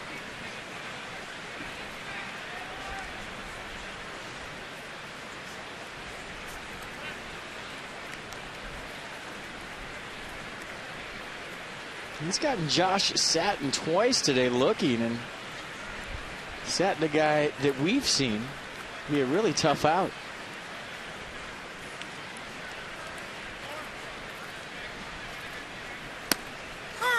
Continues to pound that outside corner and getting that call from Vic Carapazza.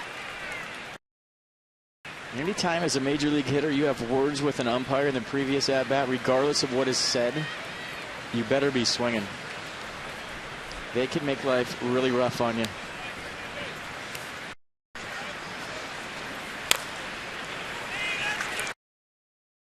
No balls, 2 strikes.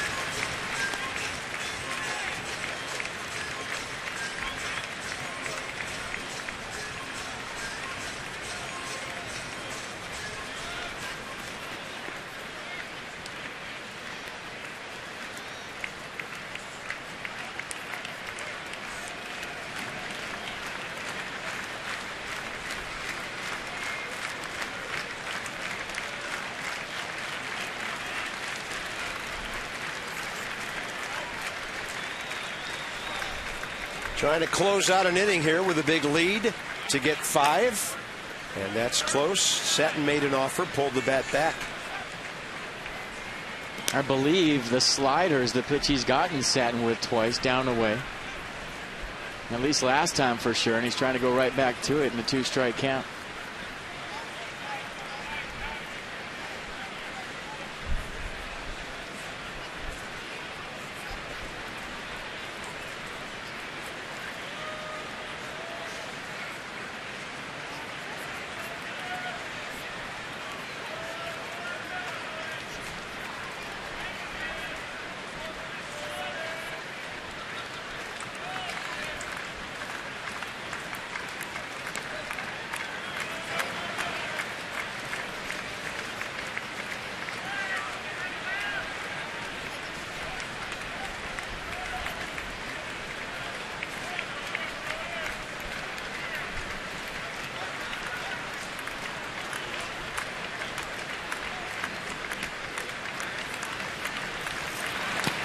Ball 2. Well, that was the quick pitch from Taylor Jordan, where he'll come set and kind of slide step with the runner on second base. See him do that occasionally, to where he just kind of rushes his delivery to the plate and tries to surprise the hitter.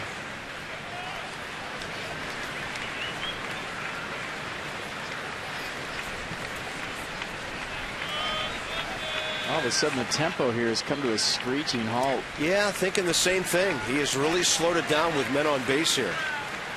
2 balls, 2 strikes. And Satin will slap it on a plate to the right side. Maybe he's thinking about that last out in the 5th. You'd rather not face that man with anybody on base. Even with a big lead, things could change in a hurry with Daniel Murphy.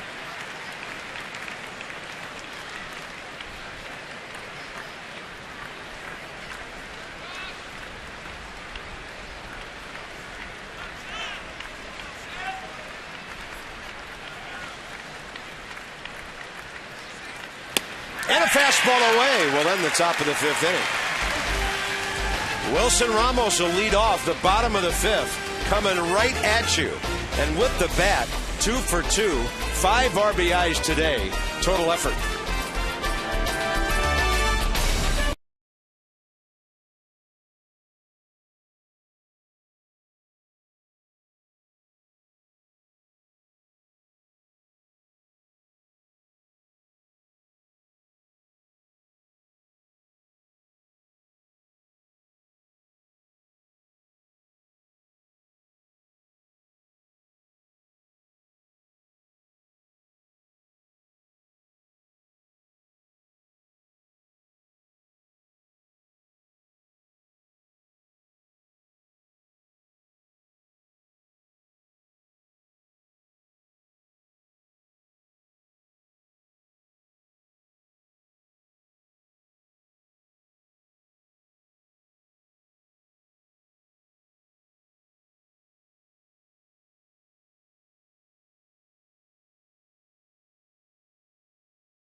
By Mercedes-Benz of Arlington and Mercedes-Benz of Alexandria. 10-1 Nationals going to the bottom of the 5th. Taylor Jordan's been good. He and Desmond a couple of base hits, but today it's been about the Buffalo Soldier, Wilson Ramos. First time up, base hit to right. Staying inside the ball, nice. That scored Ian Desmond. Then going deep, big fly to left center field. Watch him fight to get his hands inside of that baseball. And once he did, the rest was history. So Wilson Ramos, a little curtain call. Having a big day here on a Sunday at Nats Park. With the dirty uni and everything. Nice. Batting average from 282 up to 295. Still at that stage of the season where his numbers change. He's at 105 at bats now.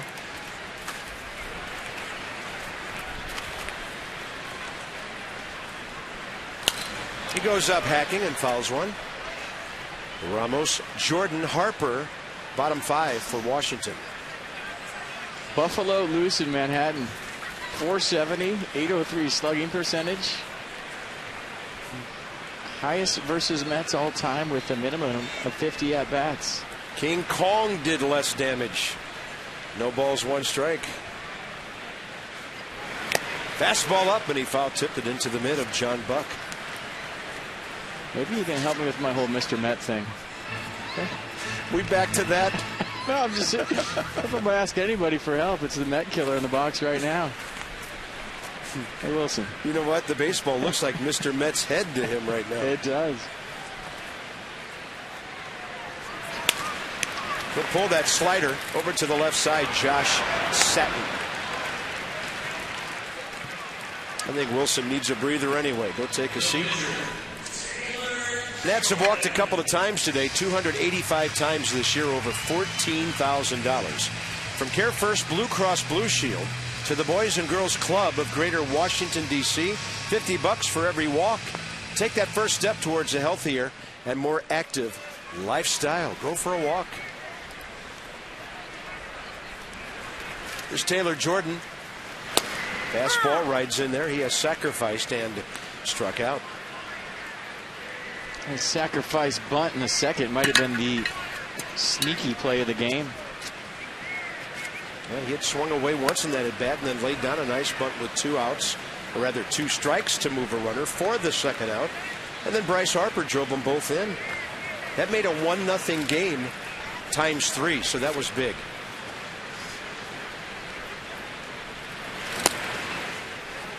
Then the Nats came out and pounded their way to 5 runs on 4 hits and a walk in the third.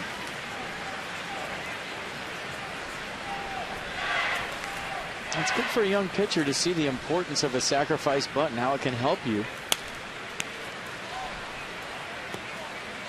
And he has 2 hits in 10 major league at bats as well. I mean, you know it, but until you see it, when you get it done, you see the guy behind you that drives in the runs, especially when the guy behind you is Bryce Harper. How important are the pitcher's bunts right now when you have Bryce leading off? Chopper left side, cut off by Satin, dropped by Satin. Not as smooth as Satin. Exactly. Slots, tables, and dining, the ultimate triple play. Hollywood Casino at Charlestown Races. Most home runs before turning 21. Now Bryce will have a birthday this October. Took a step forward yesterday, and he's hit 2 in the last couple of days.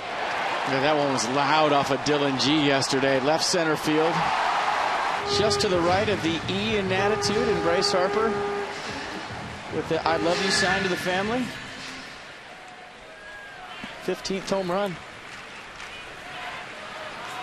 So the error on Satin. 1 on, 1 out, and here's Harper.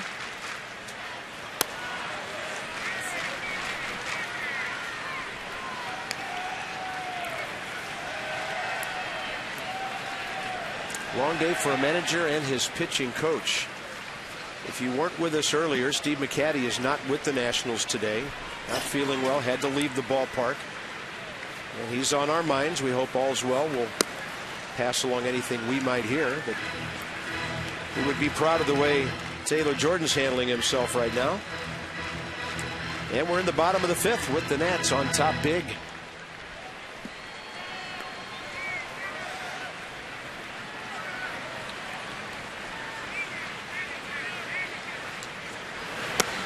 I asked Randy Knorr this morning about the other day when Davey was ejected protecting Ian Desmond in that ball game. And Randy told me that when Davey gets ejected, he goes right up to the office. There is no communication between the office and the dugout. He said, Randy, this game is yours. You know, Randy made that decision later about Soriano. He said, it varies from manager to manager, and he understands that Clint Hurdle had the same thing going on the other side when he got tossed. So managers just turning it over to their bench coaches and say the rest of the game is yours. That's what a good manager does. Delegates, huh? Well, yeah, that's why the bench coach is there. But Randy told me there are some ball clubs where it's not necessarily that way. I.e. Bobby Valentine with eye black mustache. Harper pops it up left field. Eric Young started back, and now coming in has it for the second out. He got a pitch he thought he should handle. Fastball outer half, kind of cut across it. A little frustration, and that happens when you get a good pitch and miss it.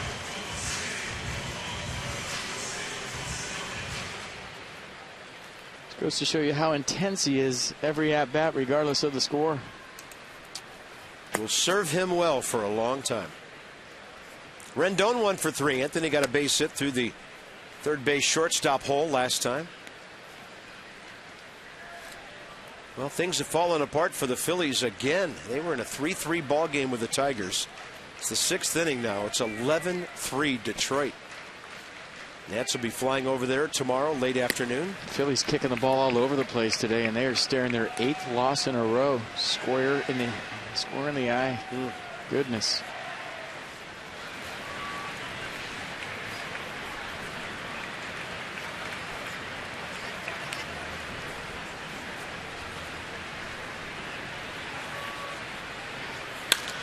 Rendon puts it charged into one. Deep center. Lagares back, and he has it right at the wall.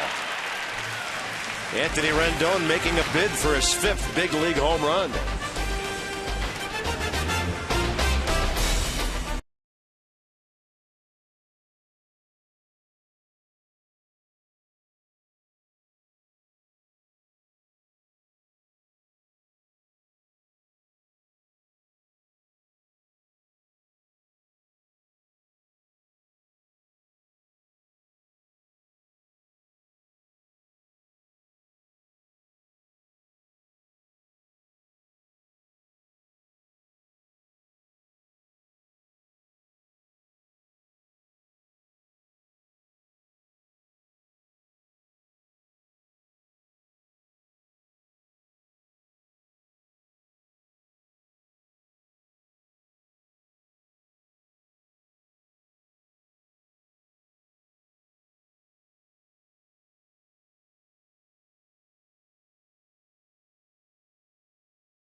Catching, diving, hitting a grand slam, driving in runs, taking curtain call.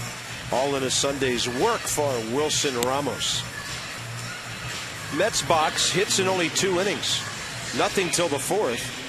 RBI by Marlon Byrd on a hot shot off of Anthony Rendon's diving glove back in the 4th inning. The only New York run. 77 pitches, 48 strikes through 5 for Taylor Jordan.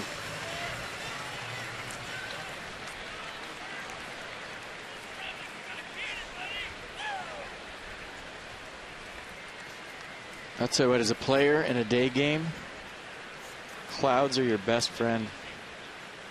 Yeah, sun peeking back behind the clouds now. Outfielders love it. See the ball better at the plate. You see the ball better off the bat, even if you're an infielder when it's cloudy in a day game. Take all that glare out of it.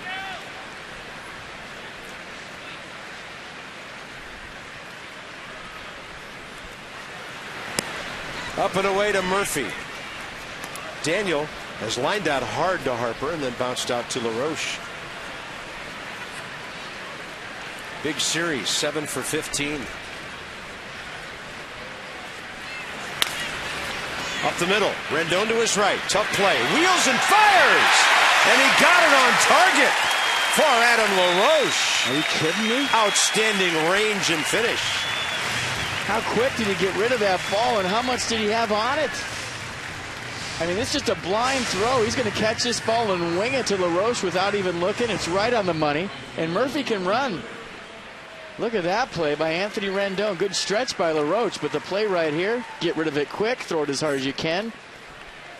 Unbelievable play by the Nats second baseman. Watch him pick up the target and just wing this thing sidearm going into left field with something on it. Nice play. Flashing some of that shortstop third base arm, huh? Yeah. That ball driven by Marlon Byrd to the scoreboard.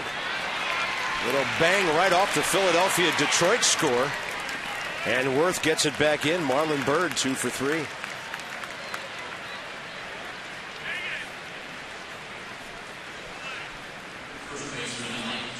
Hey, just watch Marlon Byrd's approach in the season he's having. Now you feel like his days as a Met are numbered. That's a bat that can help a ball club in a pennant race for sure. Yeah, good defensive guy. 6 outfield assists this year, which might mean that they run on him, and he's thrown some out. That's going to do it for Taylor Jordan. Looks like Davey Johnson going to the pen. Either that or he makes the pitching coach and managerial visits today. We were wondering about that earlier. Craig Stammen is just now creeping his way up the hill. He's not really throwing. Well, right now he's going to put his foot up against the rubber for the first time after playing some quick catch. 80 pitches right now for Jordan. 50 strikes, 30 balls, and good call, Carp. That was a pitching coach visit by Davey Johnson just to make sure that his right-hander was okay. Jumped the gun a little bit right there, but that's exactly what it was. I was hoping they'd let Jim Lett come in from the bullpen and make the visit to give him a little camera time. In his starts, Jordan's gone 84, 83, 89, 73, 99. I was just kind of glad Davey remembered he didn't have to pull him when he went out there. It was just a reflex by me. When the skipper goes out, he makes a move. I think of a couple of times. Yeah. The last 2.5 years to where he's gone out there just to see how his pitcher was. I'd say 99% of the time he goes out, he's going to the pen. Ike Davis, 1 for 2. Flared one out to right center last time up.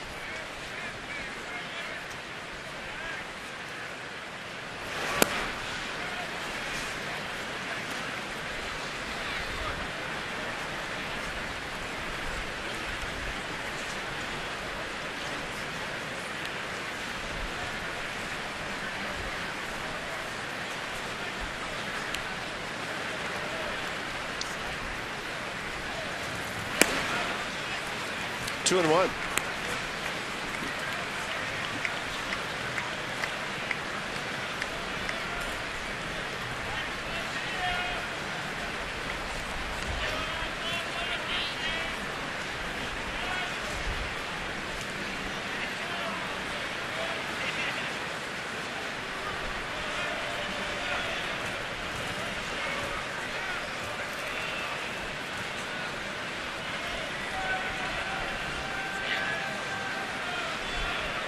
Marlon Byrd, 4 hits in the series, 2 RBIs. He's at second base with 1 out. It's a great fastball to the outside corner. Counts even 2-2. Mercedes-Benz will track it. 87 miles an hour here on the 2-seam fastball from Jordan. So take a little off to get a strike. Could be that BP fastball we were talking about the other day. Certainly was that speed.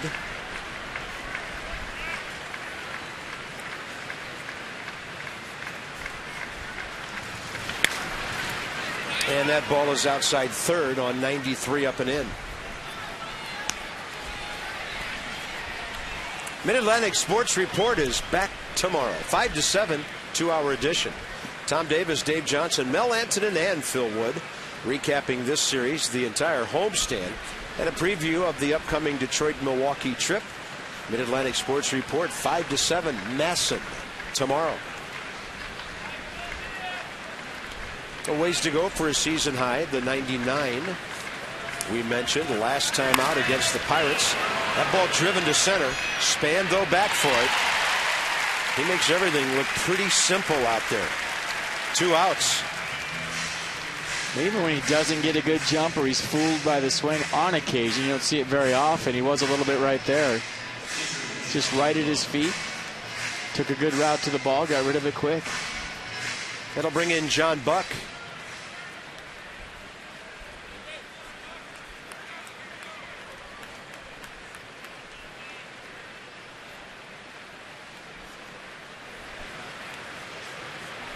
He has slide to right and struck out.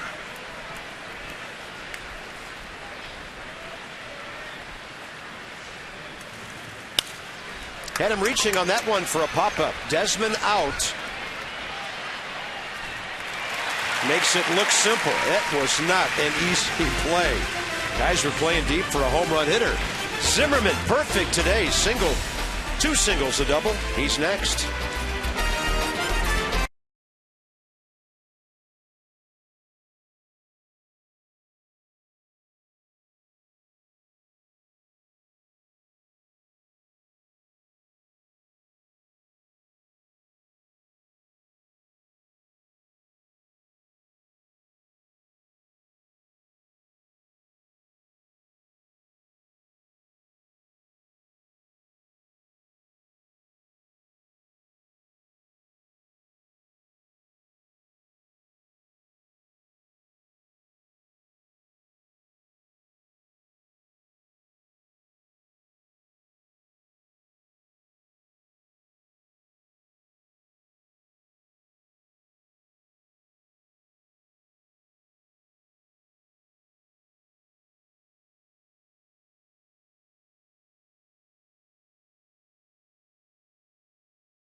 Ramos, the grand slam, 13 hits and a 10-1 win. Not to be forgotten the fact that 2 departments are working together here, the pitching staff doing its part too.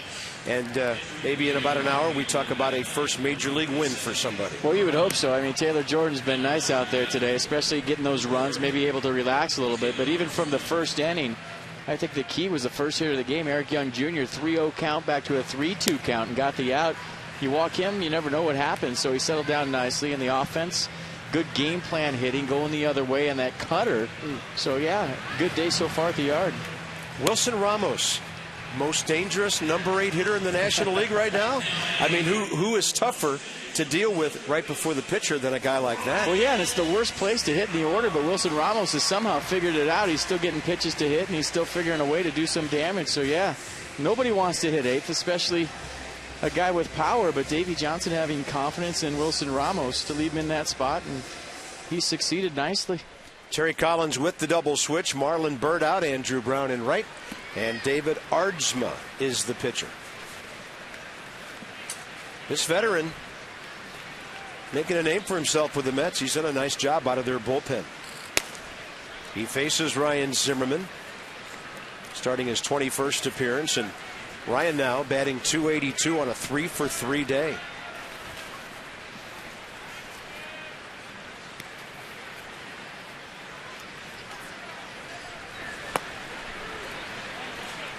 Ryan all locked up on that one. This is actually Aardsma's first appearance of this series. He's been up to warm up. Ryan Zimmerman is 0-for-1 against him.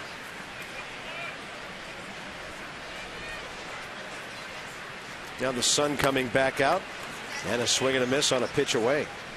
I think a fastball, slider, split. Those are the 3 pitches that Ryan Zimmerman and the Nats will see from Aardsma. And the fastball averaging 91.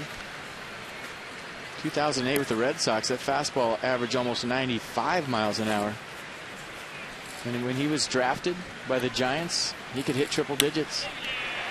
Zimmerman out to left center, and the ball placed almost perfectly Lagares, who's got great wheels, runs it down. Just a little bit too much hang time right there. On a soft line or left center off the bat of Ryan Zimmer. You see him rolling those wrists again. And that created a little bit more backspin, and that ball stayed up in the air just a hair too long.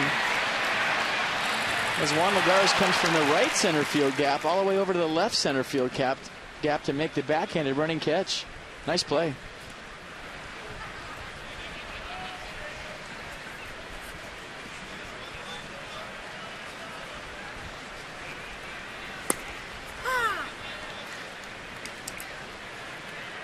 Adam LaRoche.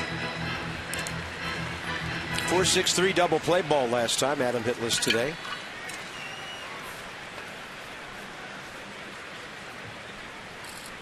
Everybody else is checked in. He is looking to join the party right here. Well, this is one box score. You can just look at it and enjoy. 2 hitters with 3-hit days. 4 hitters with multi-hit ball games. They've been outstanding.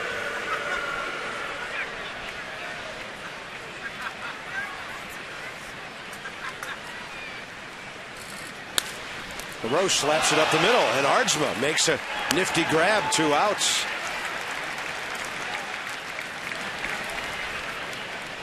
Did he catch that behind his back? Let's check it out. Pretty hot shot off the bat of Adam LaRoche. Yeah. On a short hop. That is a great play, David Aardsma. You should have saw it. Watch this. No idea. I'm just going to put the glove back there. Hope it goes in. And it does. Sticks the landing. Gave him a backward star for that one. Yeah. Bases empty, 2 outs. Jason Worth, the hitter. 2 runs, a walk, an RBI single.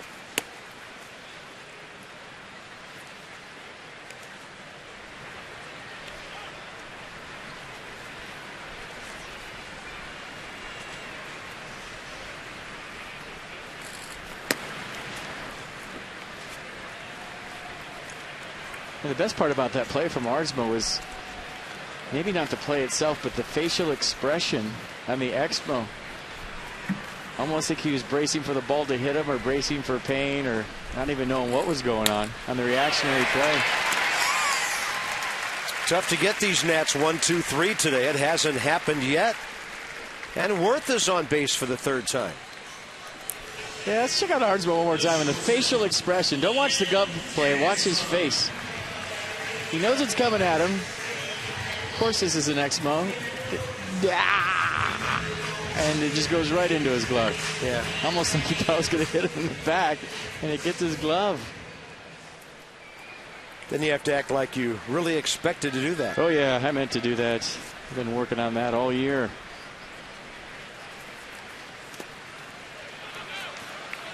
And Worth with a big secondary lead, but he goes back as John Buck kept it pretty close.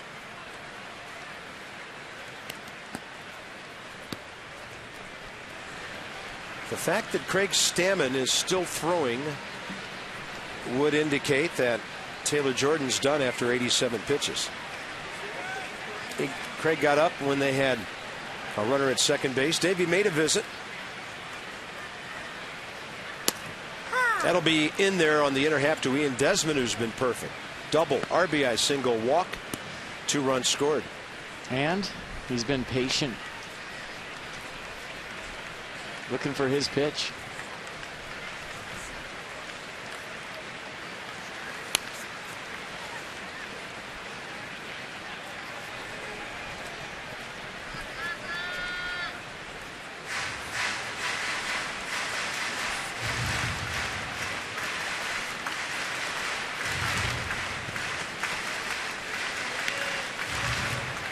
On a perfect day at Nationals Park, it's 10-1 in the bottom of the 6th.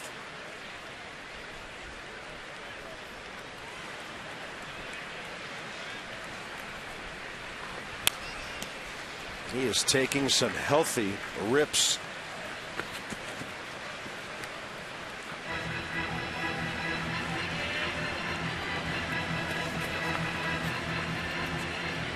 Denard Spence had a great day.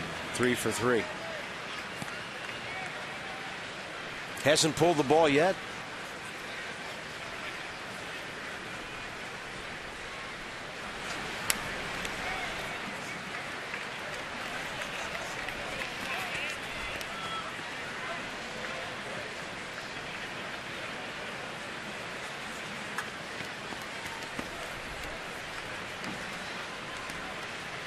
Well, the Mets have already made 2 outstanding defensive plays to get outs in this inning. Worth has a hit. Desmond looking dangerous.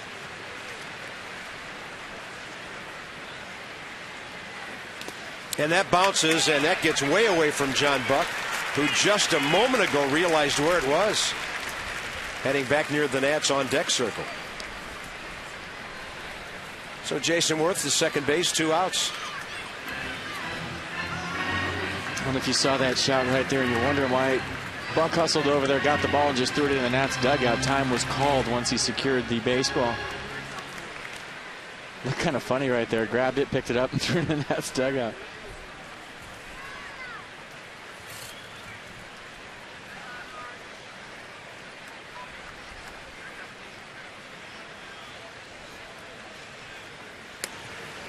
Desmond, was that a swing? Evidently not. I'm a little surprised the Mets don't appeal. And the ball goes back to the barrier again, and Jason Worth is at third base. So if you go by the way the last 2 pitches have gone, it's about to be 11-1. Yeah, Ian Desmond should take this 3-2 pitch, and it's 11-1. Look at the raindrops right there in the Exmo. Yep, 10-1. That's what you get from your analyst. Look at the raindrops on the Exmo. I had no idea it was raining. It's been drizzling a little bit this inning. Desmond drives it up the middle, and it is 11-1. That might very well be the hardest hit ball of the season. You cannot hit a line drive any harder than Ian Desmond just did for his 3rd hit of the day. I mean, Juan Lagares could have thought about throwing him out at first base on this. He hit it so hard. Look at that inside-out rotation going right back up the middle. Watch how hard this ball's hit. One hop to Lagares, and he was thinking about throwing it to first. Goodness.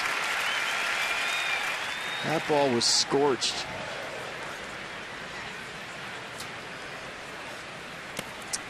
In the dirt to Denard Span, who's been perfect. Offense is cool. Flying high today. 15 hits.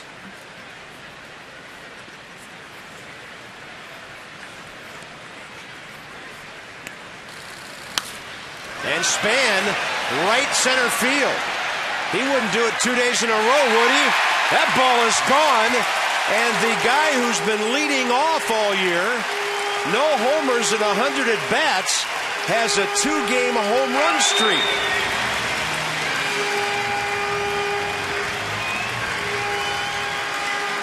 And both of them healthy shots over the scoreboard.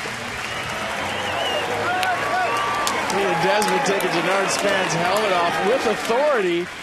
Just like this swing from Denard Span with authority. Look where that pitch was. John Buck is going to the dirt to backhand it. And Denard Span, cricket style, hits his 2nd home run in as many days. 2nd home run of the season. Take his helmet off, Ian. Nice.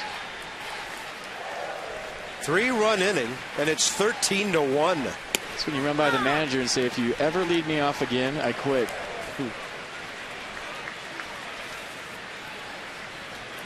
Yeah, Zimmerman says, welcome to the home run club, big fella.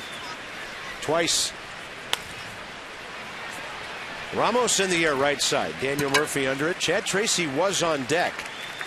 Craig Stammen on his way off the bullpen mound, evidently coming in. It's all percolating along for the Nats today.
changeup right there.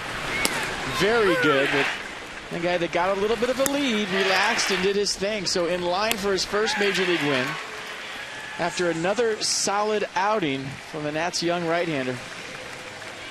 And their share of strikeouts today from Taylor Jordan, 7 of them. So that's $37 times 7 to the Children's Inn at the National Institutes of Health. Thanks to our D.C. area Toyota dealers and Toyota Case for Kids. 13-1, Denard Span goes deep for the second day in a row. Roger Bernardina on a double switch goes to right field. He'll lead off in the bottom of the 7th. And Craig Stammen will take over. His job to get some outs and get this one over a SAP. 35th appearance, 53 innings, 47 strikeouts.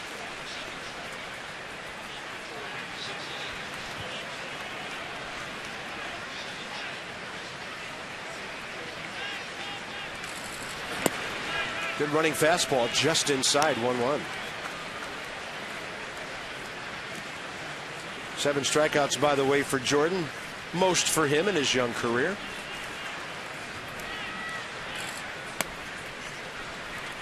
Two and one. You know, the happiest guy in the ballpark might be the new hitting coach. 13 runs, 16 hits. Economical. Ball, base hit, slapped to the right side by Juan Lagares. His first hit since he had the big night. Carp, I was watching big afternoon here Friday. Excuse me. I was watching these replays during the break, and I'm trying to think of a lower pitch that I've ever seen somebody hit a home run on. Look where this ball is. And the angle of the buck going to the backhand, and watch the swing by Span. The bat is almost vertical when he makes contact. And I'm thinking of guys that have hit home runs on pitches like that. Good low ball hitters. And the first thing that comes to mind is Vladimir Guerrero hitting a ball like that out of the ballpark. But, I mean, that pitch was almost in the dirt. And Denard Span hit it out of the ballpark. Unbelievable. And that's usually common to left-handers. That's what makes Vladimir such an unusual hitter. And he got the sweet spot down there, didn't he? That's what they call dropping the bat head. It's almost like a golf shot. Bill Mickelson would have been proud of that home run. And a ball to left off the bat of Quintanilla. Will be the next hitter. Came in on a double switch. 4 o'clock in Washington, D.C. And here at Nationals Park, the Nats are trying to win their 31st home game of the year, their 52nd game overall, and get back to within 2 of 500 before that trip to Detroit and Milwaukee. If you were coming off a bad weekend and you were going to Detroit to see Anibal Sanchez and Justin Verlander, things would really look bleak. But there's a total change in atmosphere around here since about 7 o'clock Friday evening. Now you're Davey Johnson. You're saying, bring him on. Yeah. Anibal who? Well, we know who he is. But the Nats did beat him earlier this year when the Tigers were here. First time they had ever beaten him in his big league career. And I looked at some stats today. The Tigers are still far and away leading the American League in hitting. 279 as a team. And Miguel Cabrera is just ridiculous at 361. 37 points ahead in the batting race. He's kind of jacked up right now, though. Got a hip flexor going on. Played for the first time last night. Shockingly hit a bomb his first at bat. He's 5 home runs from the Triple Crown because Chris Davis has him 37 to 32. But he leads in average in RBIs.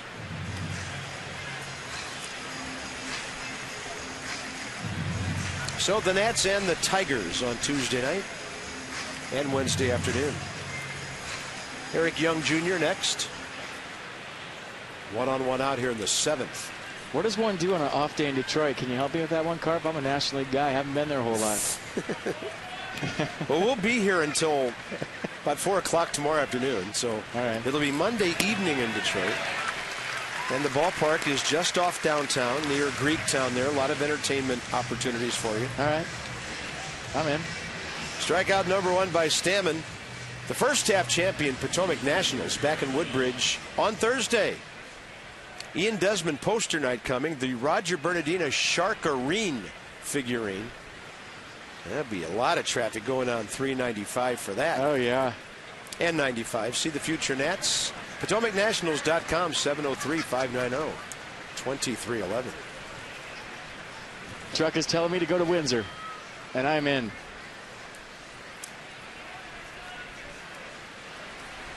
If you go where the truck tells you to go, and it's Windsor, Ontario. You can do the game on Tuesday by yourself. You'll be fine.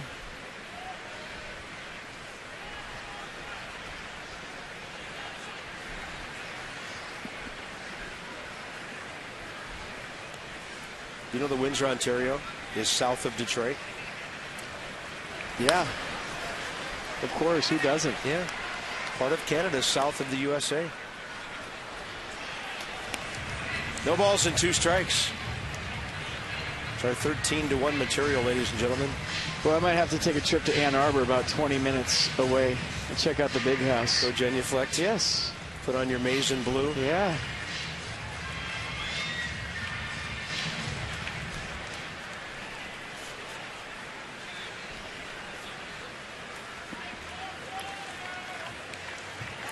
I'll tell you what, that ballpark, Comerica, they did a nice job with it. Had a chance to play there in Oakland, and it's a wonderful place. The guys that haven't been there on this ball club, they're going to definitely enjoy it. Yeah. After a year or two, it opened in 2000. After a year or two, they brought in that left field wall that was ridiculously deep. But it's still a pretty good pitcher's park. Flew out twice to the flagpole there. And the second time, Jason Giambi said, those are home runs in every other park. And I said, thanks. That helps me how tonight?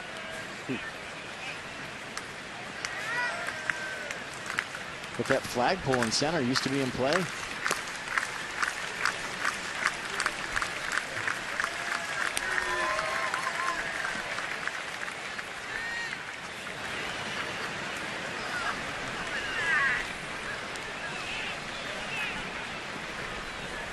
Two balls and 2 strikes. Top of the 7th, top of the order.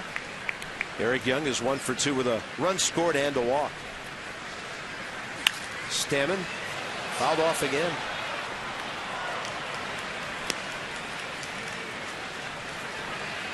Let me tell you, when you're talking about the Nats offense today, this is the first time all season long I saw a bunch of guys doing the same thing at the plate in sort of a team game plan, to where early on they were letting the pitches get deep, everybody going the other way consistently, whether it was or not. It sure looked like it, but a consistent approach to where everybody doing the same thing.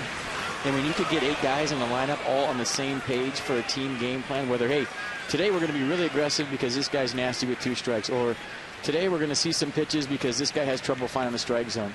And when you get everybody buying into the same plan on a given day, that's how team game plans work. And that's how you're successful on a consistent basis. Runner goes on a 3-2, and Stammen walks Young. Well, time for your Cholula flamethrower. Cholula hot sauce, the hot sauce with the iconic wooden cap, available in original flavor. Chili lime, chili garlic, and this one right here, that's Chipotle, 93 miles an hour from Taylor Jordan. They did a nice job all day long of attacking the strike zone with all 3 pitches. Bringing the heat and the flavor. Yeah, just 1 run on 5 hits, 7 strikeouts, walked 1 batter. Kind of a different day for him. He didn't get the ground ball outs that he normally does. Well, I think personally the last 2 starts for Taylor Jordan, it's gone from I'm in the big leagues to I'm just pitching now and it's baseball again. Yeah. First 2 starts maybe, even though he won't tell you he was a little bit amped up. As a rookie, there becomes a certain comfort zone to where, hey, it's just baseball again. The first get here is 40,000 people. You're on TV. There's cameras everywhere. You're facing guys you've only seen on TV. And then you get a certain comfort level to where, all right, My stuff plays, and it's just a game again.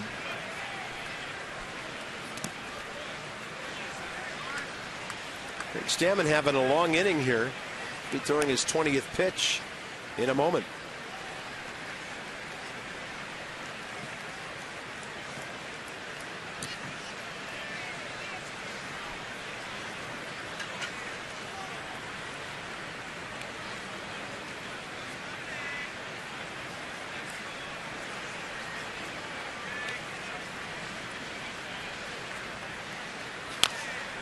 And a fastball riding in there at 93.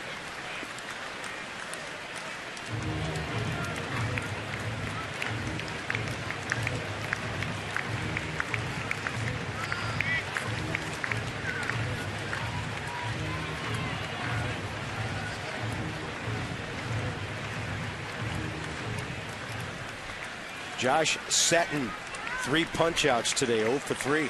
Strikeout victim number 1, 4, and 7 by Taylor Jordan.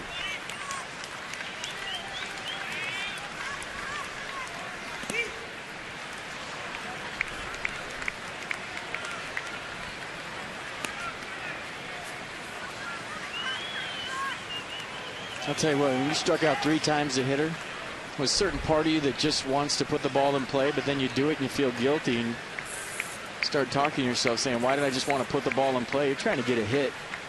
I mean, you have to tell yourself you're 0 for 3 and you're looking to salvage the day.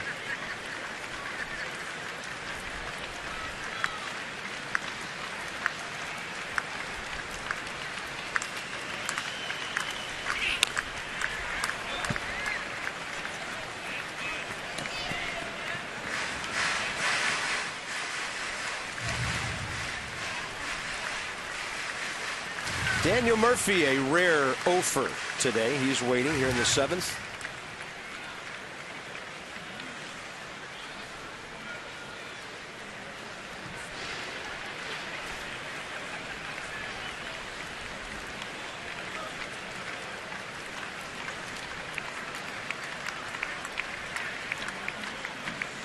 Outfield around to the right for the right-handed hitting Setton.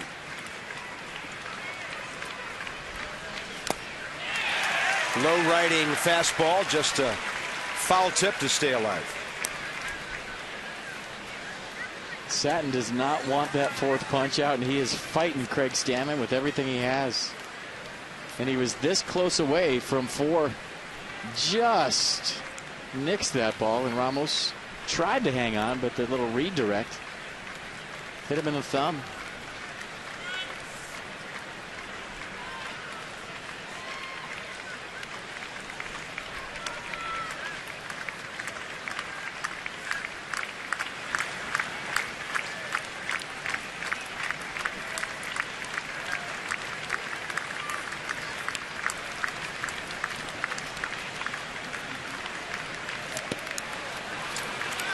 Not a whole lot Ramos could do about that wild pitch. Craig completely overthrowing that one. Magaris over to third. Second base for Eric Young with 2 outs. Well, this is just a sinker in the dirt from Stammen, 89 miles an hour and about a 58-foot job. And Stammen looking back at the mound, have a little bit of spike that might have caught the dirt. But that did not feel good for Wilson Ramos.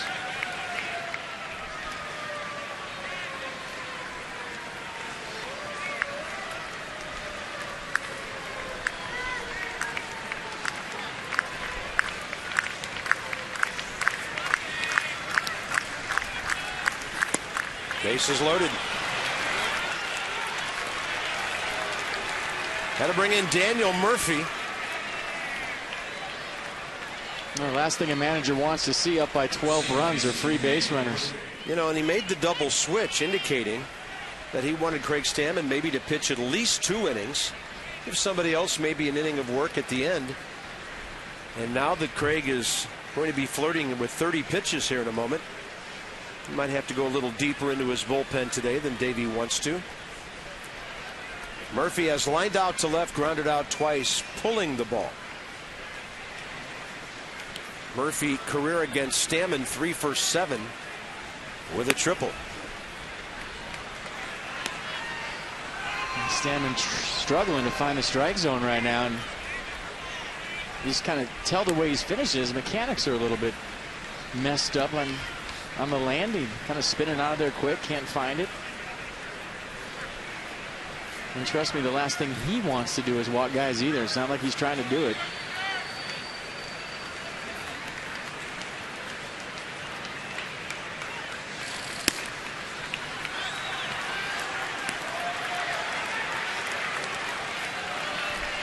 I think one of the things, and Craig and I talked about this the other day, it's been bugging him lately. He just hasn't been throwing the slider for strikes or close enough for guys to think it's a strike before it takes that downward movement. That's a fastball that's flied to left. Harper tracking it. Bryce is there. And the inning is over. Mets will strand 3. They've left 8 today. We arrive at the 7th inning stretch. Brought to you by Hyundai. New thinking, new possibilities.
Brought to you by your local BMW Center and by Kia. Visit Kia.com to learn why Kia is one of the fastest growing car brands in America. Well, the columns of D.C., nothing like it, wherever you go. And a beautiful day. We're heading for Comerica Park, 7 o'clock on Tuesday night against the Tigers. Steven Strasburg and Anibal Sanchez. Sanchez 8-1 career, but the Nats beat him earlier this year. And Strasburg coming off a brilliant performance, but a loss when he gave up 1 run, struck out 12 Pirates in 8 innings. Nats Extra, Johnny and Ray will be in the studio at 6:30 on Tuesday night. We join you from Comerica Park, downtown Detroit at 7. And then it's the Nats and the Tigers. Check this out, Carp. Okay. Last time the Nats won 3 or more games with no starts by the Big Three, September 2011. Chen-Ming Wang, Malone, Detweiler, Lannon, and Peacock. How about that? And they're all gone. Well, Detweiler's still here. I know. He's on the DL, but yeah, that's really interesting. They call that beyond the Big Three. Marlins, Phillies, Phillies, Phillies, Phillies. That was that... remember that 4-game sweep at the end of the 2011 season? The Malone, Detweiler, Lannon, and Peacock games were all at Philadelphia after the Nats had beaten the Marlins here behind Chen-Ming Wang. I thought that was a benchmark series, to be honest with you. I thought it's the time when that team learned how to win on the road. It was late in the season. And it's hard to sweep a team 4 games, especially a team that had 100 wins or went on to win 100 games in the 2011 Phillies. And that team limped into the playoffs big time. Yeah, and never made it out of the first round. Davey Johnson marking his lineup card. because Justin Turner, I thought they might give Daniel Murphy the rest of the day off in a game like this. He's certainly done his part for the Mets all weekend. So Justin Turner at second base. And the new pitcher will be left-hander Josh Edgin, with Bernardino, Harper, and Rendon coming up.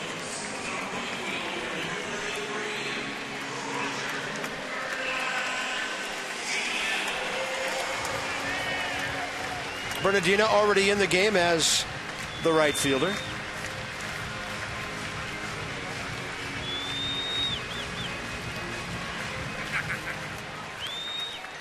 Roger in this series 0 for 2 pinch hitting or on double switches.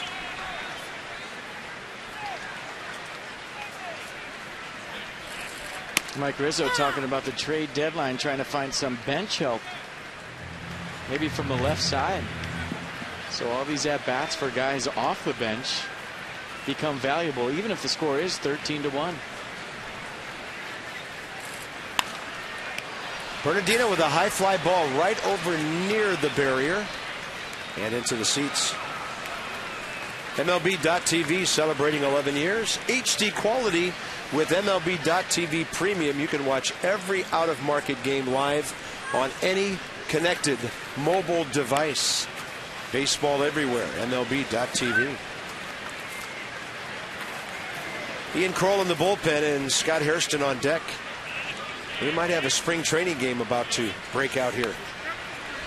Roger Bernardino unable to do anything with that breaking ball, and he's gone. And Scott Hairston will be the hitter for Bryce Harper.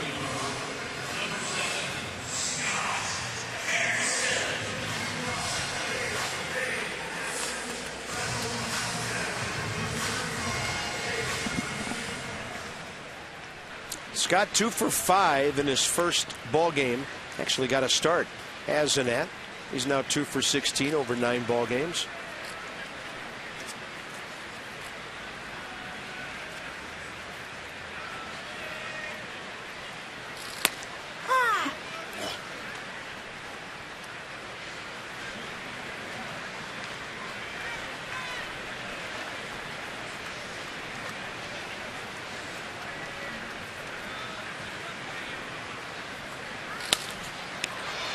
And this one's high in the air out to center for Juan Lagares. 2 quick outs. This copyrighted broadcast presented by authority of the Washington Nationals Baseball Club and may not be reproduced or retransmitted in any form. And the accounts and descriptions of this game may not be disseminated without the express written consent of the Washington Nationals.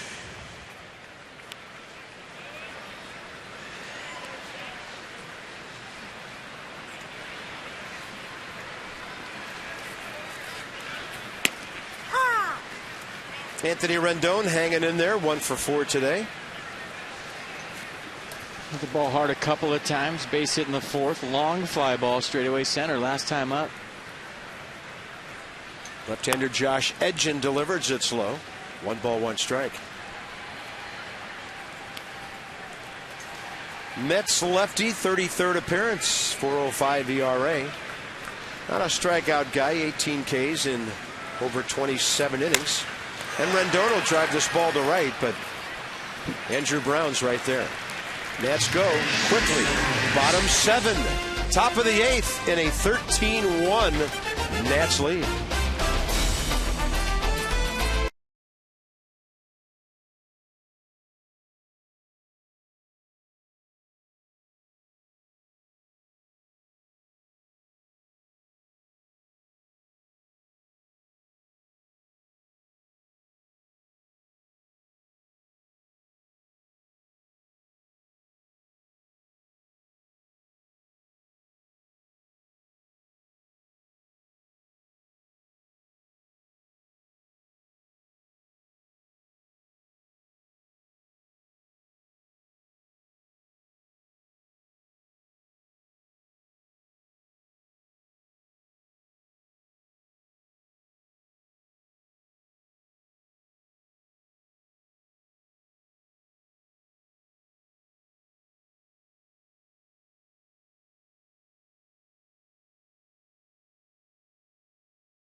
And brought to you by Hyundai. New thinking, new possibilities. You knew it was a car sponsor on that shot, right? Oh, look at those chickens on an open fire.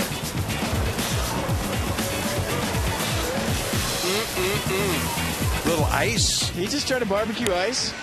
Last time I checked, that is not a good idea. I think that's how you get the flames to shoot up into the meat. All right. So Scott Hairston in left. Steve Lombardozzi will go to second base. Anthony Rendon is going to third, so Ryan Zimmerman gets the rest of the day off. Emphasizing rest. And Ian Kroll will take over here in the 8th inning. The 19th appearance out of the Nats bullpen for Ian Kroll. 210 average against. And he's done a nice job for Davey Johnson, pound the strike zone, coming in big situations. None bigger than the other day when he had to relieve Rafael Soriano.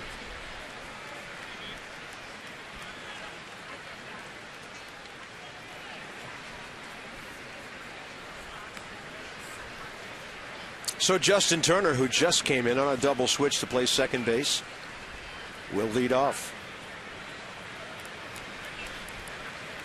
Lombardozzi, by the way, for those of you who keep score, and you know who you are, is hitting third. Hairston already in the game in the leadoff spot, and Bernardina down at number 9. You said it like there's one person at home keeping score. There's a lot more than that. I saw a bunch of scorebooks at the season ticket holder event on the field yesterday, and I had like 8 people asking me where the team store was so they could get their free copies. Nice. I had to shoot them down. Bobby Parnell needs some work. Free scorebooks, free whiteout, free pencil. The Bob Carpenter scorebook. There it is. Is that a Bob Carpenter version? No, that's... Ooh, I don't know what that is. Wow. That's from a sporting goods store somewhere. You're such a scorebook elitist. If it's not yours, it's horrible. Everybody has their own way. It's fun. No. I don't know, some people who make their own. Well, I think that's the beauty of keeping score. It's just so you can read it. It's like your own private code. It is. It doesn't matter what anybody else sees. It's so you can read it and you know what's going on a given day. That one looks like it weathered a rain delay. And maybe some coffee spilled on it. But yeah, go to the ballparks, keep score. I love it. My daughter was here for a couple of weeks. She keeps score. I try to keep score every day. Right into the glove of Ian Kroll on the shortstop side for a hot shot out to start the 8th inning. See, if you're scoring that at home, you put 1-3, and then I put an exclamation point after it so I know if a ball was hit hard.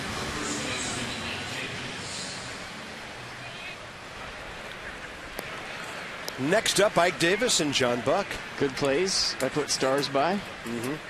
You go beyond that. You number your stars, right? 2, yes. 3, 4. 4 being the best. There's somebody keeping score. Lineup sheet. Somebody got a copy from the press box on that one. I love that. I think it comes with the program. Cool. I remember when I was young, you would go to a big league game. The scorecards would already be printed with the lineups because the lineups were ready early in the day. Like legit scorecards, though, right? Yeah, just the the ones you would get with a pencil. A true score card. Would have all the pitchers in the league, all the umpire numbers on it.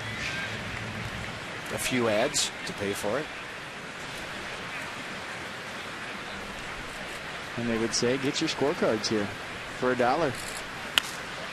That ball slapped off to the left side, Ike Davis.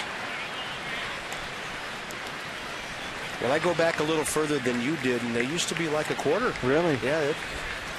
That was major trauma when the scorecards went to $1. You're kidding me. Great breaking ball by Ian Kroll. Ike Davis frozen on the Nissan pitch track right here. Now check out the curveball. 79 starts right at Ike Davis and breaks right down the middle for a called third. Looking whole sequence on the inner half, breaking off the curveball nicely right there for strike 3. That is a backwards K, and then you put a little 2 by it for the second out.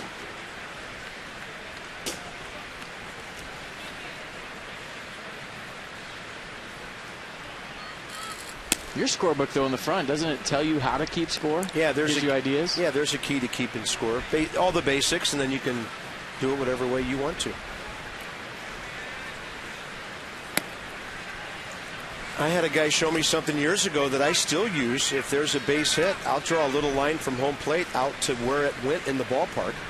And you could go back a week later and see how a guy's using the park, not just, 1B or whatever for a single, but where he hit it. I have found that very useful over the years. Yeah, that's something I need to do. I just change color pens when yeah, because you were a spray hitter. You know the value of that. Yeah.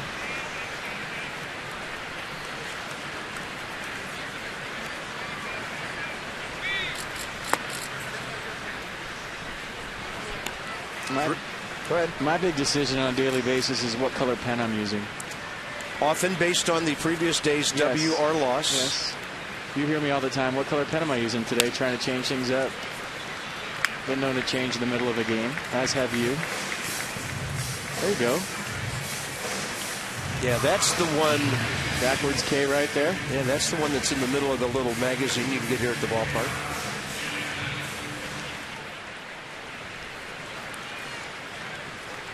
Show the other side. There's a whole lot of runs on it. And a chopper out to short. Ian Desmond to his left. More scoring and fun at the ballpark. Straight ahead. Hey, you got to have fun when it's a 13-1, as they say, laugher.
To 1 Nationals. We head to the bottom of the 8th, and it's time for our Hyundai drive of the game. New thinking, new possibilities. How about a grand salami from Wilson Ramos? Bases loaded.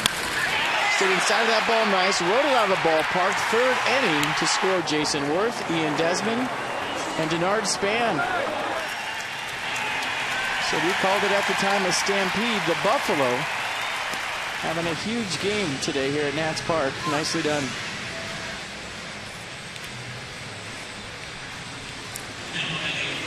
Bobby Parnell is the Mets closer. 20 saves on the year. He's had 24 opportunities. He's a right-hander, and we've talked about this before. Great arm. Really can bring it. And ever since Billy Wagner left, they've had Francesco Rodriguez there and some other faces and names here and there. But this is the guy they've been kind of waiting on to become that closer they thought he could be because of how hard he throws and some good command. And a fastball averaging 95 this year for Parnell. Occasional curve to go with it.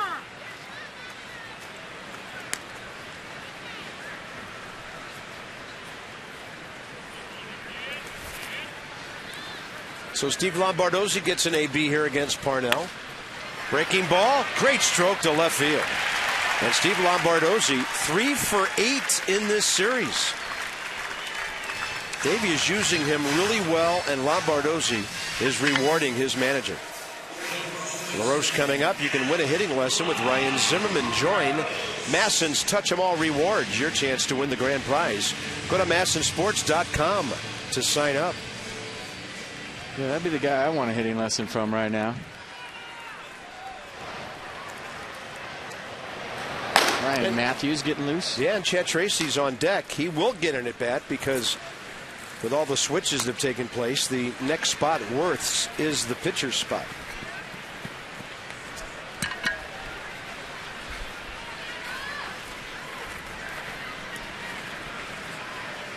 Adam LaRoche trying to be that guy. Late to the party guy.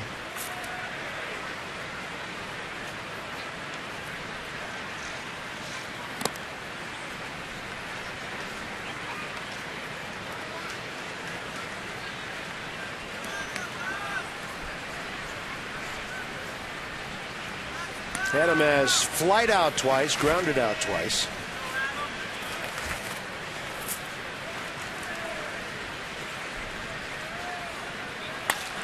And this one flied high to center for Juan Lagares. A rare 0 for 5 for Adam LaRoche today. And Chad Tracy will get an AB.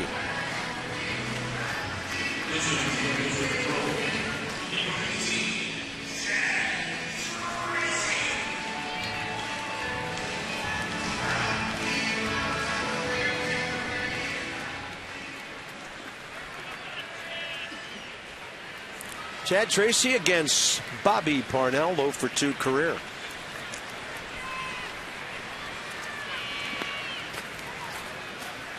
Eight pinch hits this year, 2 homers, 3 RBIs. Chad is 6 for his last 14.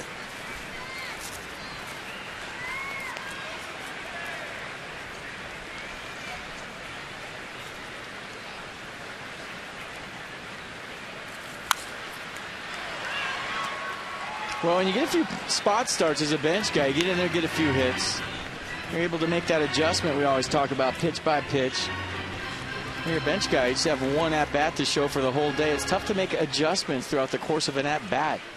You get 4 or 5 of them under your belt, then Davey Johnson sends you up there in a big situation. Not that it's ever easy, it's just a little bit easier when you get a few starts. And that riding fastball fouled off.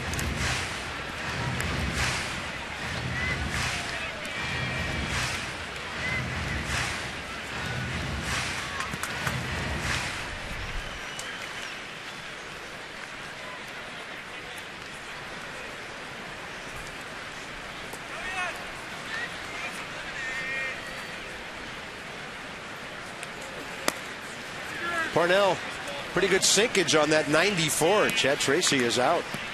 2 down. Boy, if you didn't know it was a fastball by the velocity, it sure looked like a changeup right there to Tracy. There's a lot of movement on this fastball. Watch this. Kind of getting inside of that pitch, and watch the late dive down and away from Chad Tracy. Almost like a 94-mile-an-hour split.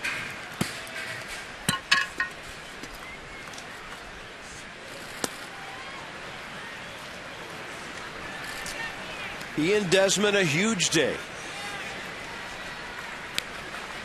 3 hits, 3 runs, 2 batted in, and a walk. I don't think he swung at a first pitch all day.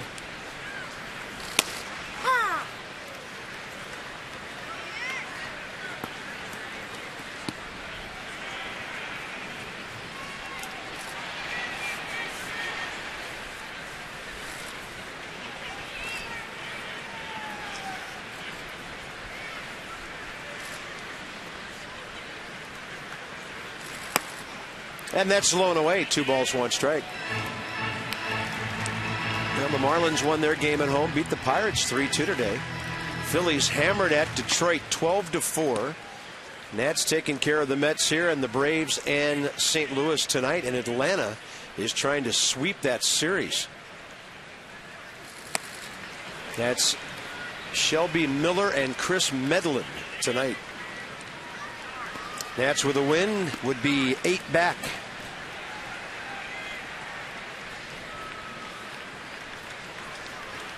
And Davey Johnson's ball club suddenly about to take 3 in a row. 4 out of 5. Desmond has another hit. And it's another extra base hit.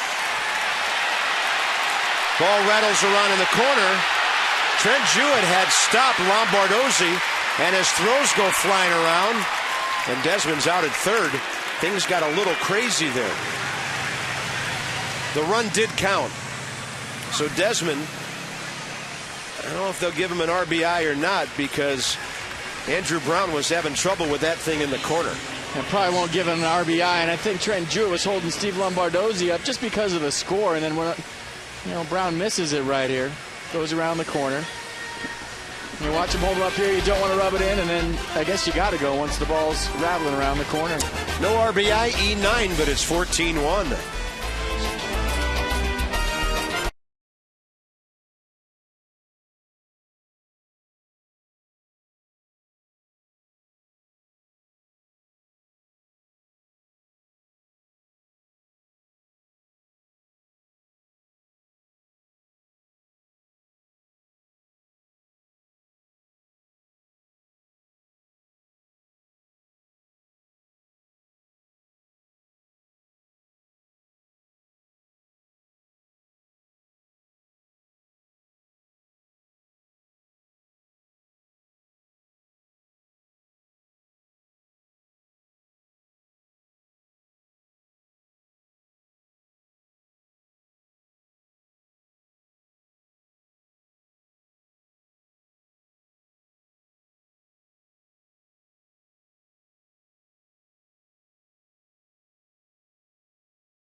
On top 14-1, so they're going to take some high-flying offense to Detroit and hopefully do some damage against those Tigers. Here's Ryan Matthews, who will take over, and on the heels of a couple of innings the other day when it took him a while to get things going, to get that sinker going. He'll get a badly needed inning of work here. Well, tried to control the adrenaline last time out, first day back in 58 games, and should be a little bit better today, adrenaline-wise. Infinity has some do-ups for the Mets in the top of the ninth. In this series, Juan Lagares, a hit today. Big day Friday afternoon. Omar Quintanilla, 1 for 3 today. And Andrew Brown, 1 extra base hit.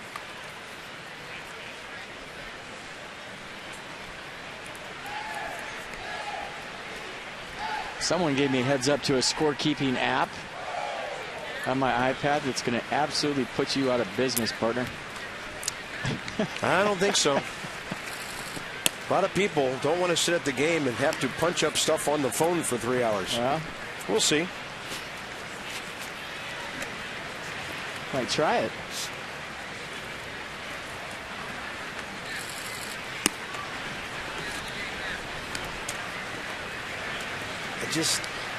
I would figure after 2.5 years I'd be used to your subtlety, but sometimes it just slaps me in the face. It's like we've got some rain in the area. Capitol looks a little misty from here as this one arrives in the top of the ninth. Rain delay in the 8th inning yesterday, and obviously everybody would like to get this thing over with and just get out of here. including the Mets. But it goes to 3-0 on Lagares.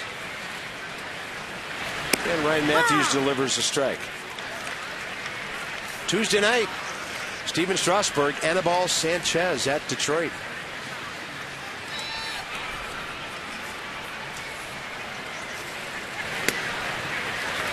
Well, he swung at ball 4 and the count's 3-2.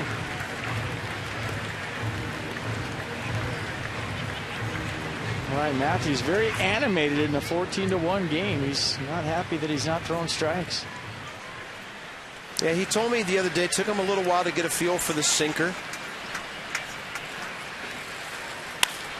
That's to shortstop, and even if Desmond gloves it, Lagares would have had a base hit with his speed. So the Mets have their leadoff man on in the top of the 9th.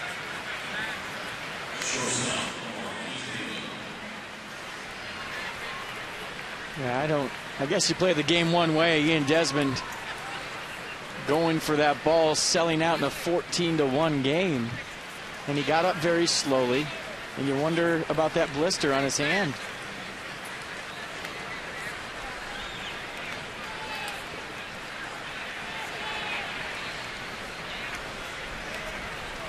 Omar Quintanilla.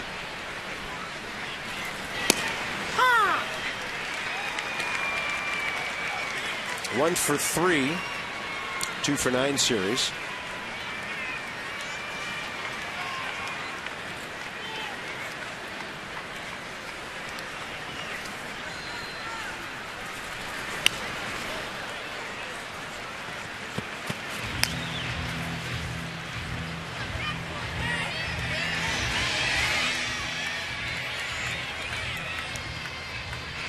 Well, it can rain, but it is sunshiny in Taylor Jordan's world right now. Just a little help from his bullpen buddies to get this over with and get that first Major League W. Up the middle, that ball's going to sneak through. Perfectly placed by Quintanilla. And then heading for third is Lagares. So the Mets taking their hacks here. The rain pelting down.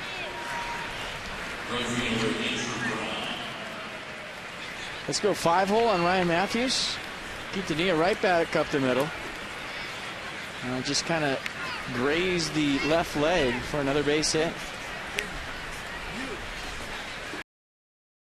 Fernando Abad, if needed. Eric Young is the hitter. Actually, it's Andrew Brown, pardon me. Bottom of the order. Young is next.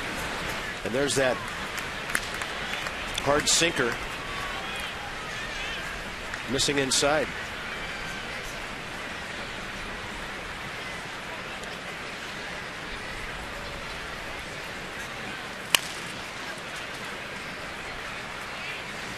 That guy will get inside and break some right-handed bats.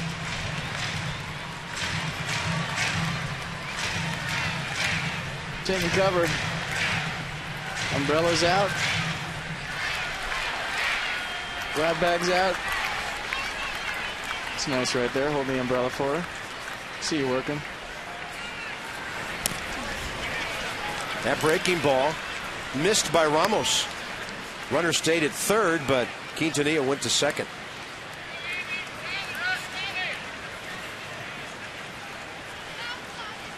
Might have been a strike if he caught it. Pass ball given.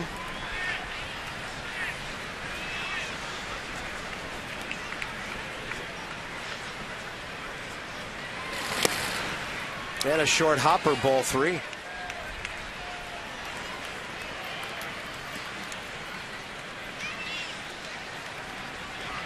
Well, we talked about it last year with guys coming off the DL this time.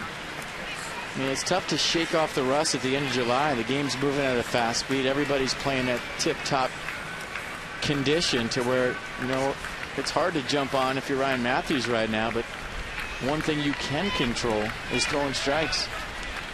You miss that much time, the game's not that easy. It's going to take a minute for him to get back to form. And the bases are loaded with nobody out. The thing he's probably struggling with is his ERA is over 6. And Davey Johnson's seen enough. He's already signaled to the bullpen. That's it.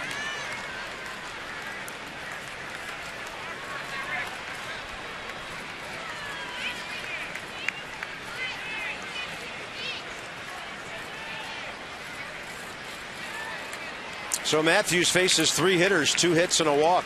Fernando Abad coming in, 14-1.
Here today, 31,467. And 3 outs to get here in the 9th. Fernando Abad will get that call. A 25th appearance for Abad out of the Nats bullpen. 22 1/3. You see the average against 256, right? He's hitting just 241. So Davey Johnson probably making a pitching change he didn't want to make, up by 13 runs. Weekend series with the Mets, by the way, draws 136,478.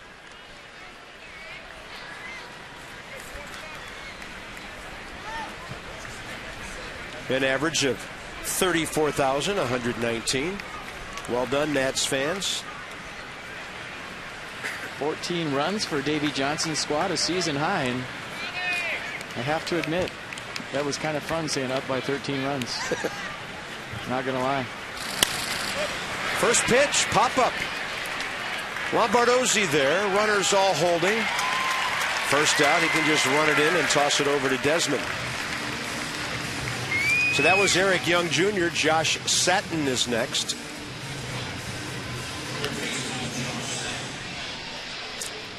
Johnny Holiday and Ray Knight. I got the binoculars on the set. They are ready, and the weather not affecting them whatsoever. Johnny's arms out in triumph. He hasn't seen this big of a lead since the basketball season.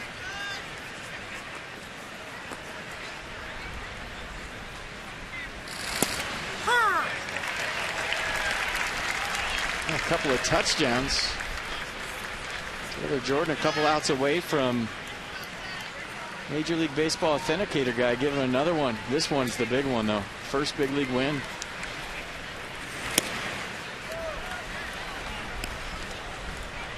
What ball do they give him? The last out of the game? I don't know. That's, kind of interesting. Bullpen nails it down, and maybe he gets the last out of the game ball. We'll see. I don't know. That's a great question. Pitch number 46, I think.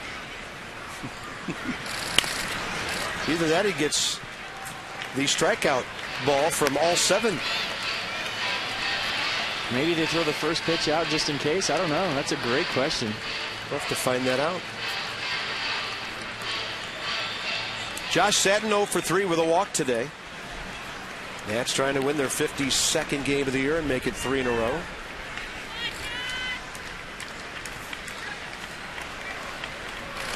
And Abad going after guys. That's another pop-up. Span coming in. Lagares is the runner. And he's not going anywhere again. That ball skipped off the mound, and Ramos had to go backhand to grab it.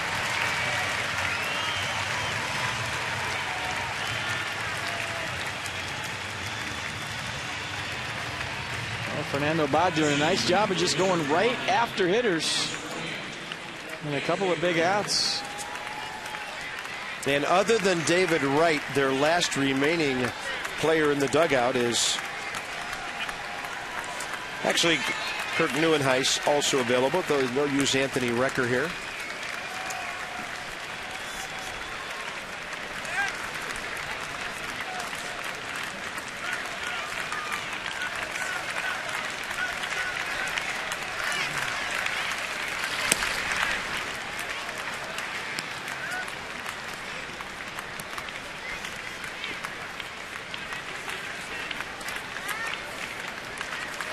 About to jump into the winner's circle. And Abad gets a strike upstairs, 1-1. Rain has eased off. Looks like it's totally stopped, just a cell passing by.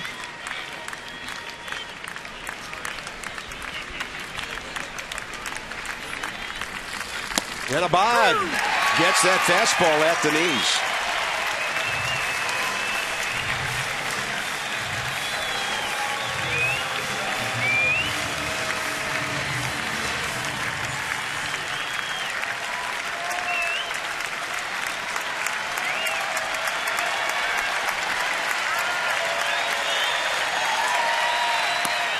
And the curveball low and in.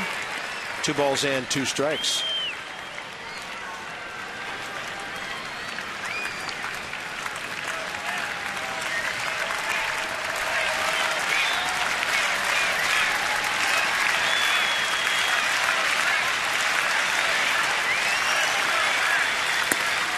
High and tight with that heater.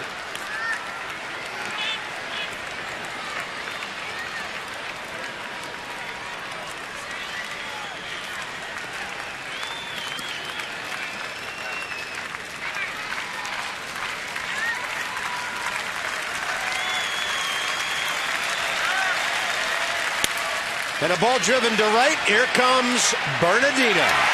Game over, series over. And the Nats take 3 out of 4 from the Mets. Taylor Jordan, first major league win, and well-deserved today. He had pitched well enough in previous games to get a win or two. And today it finally happens for him. Great run support by his teammates. The Nats take the series 3 out of 4.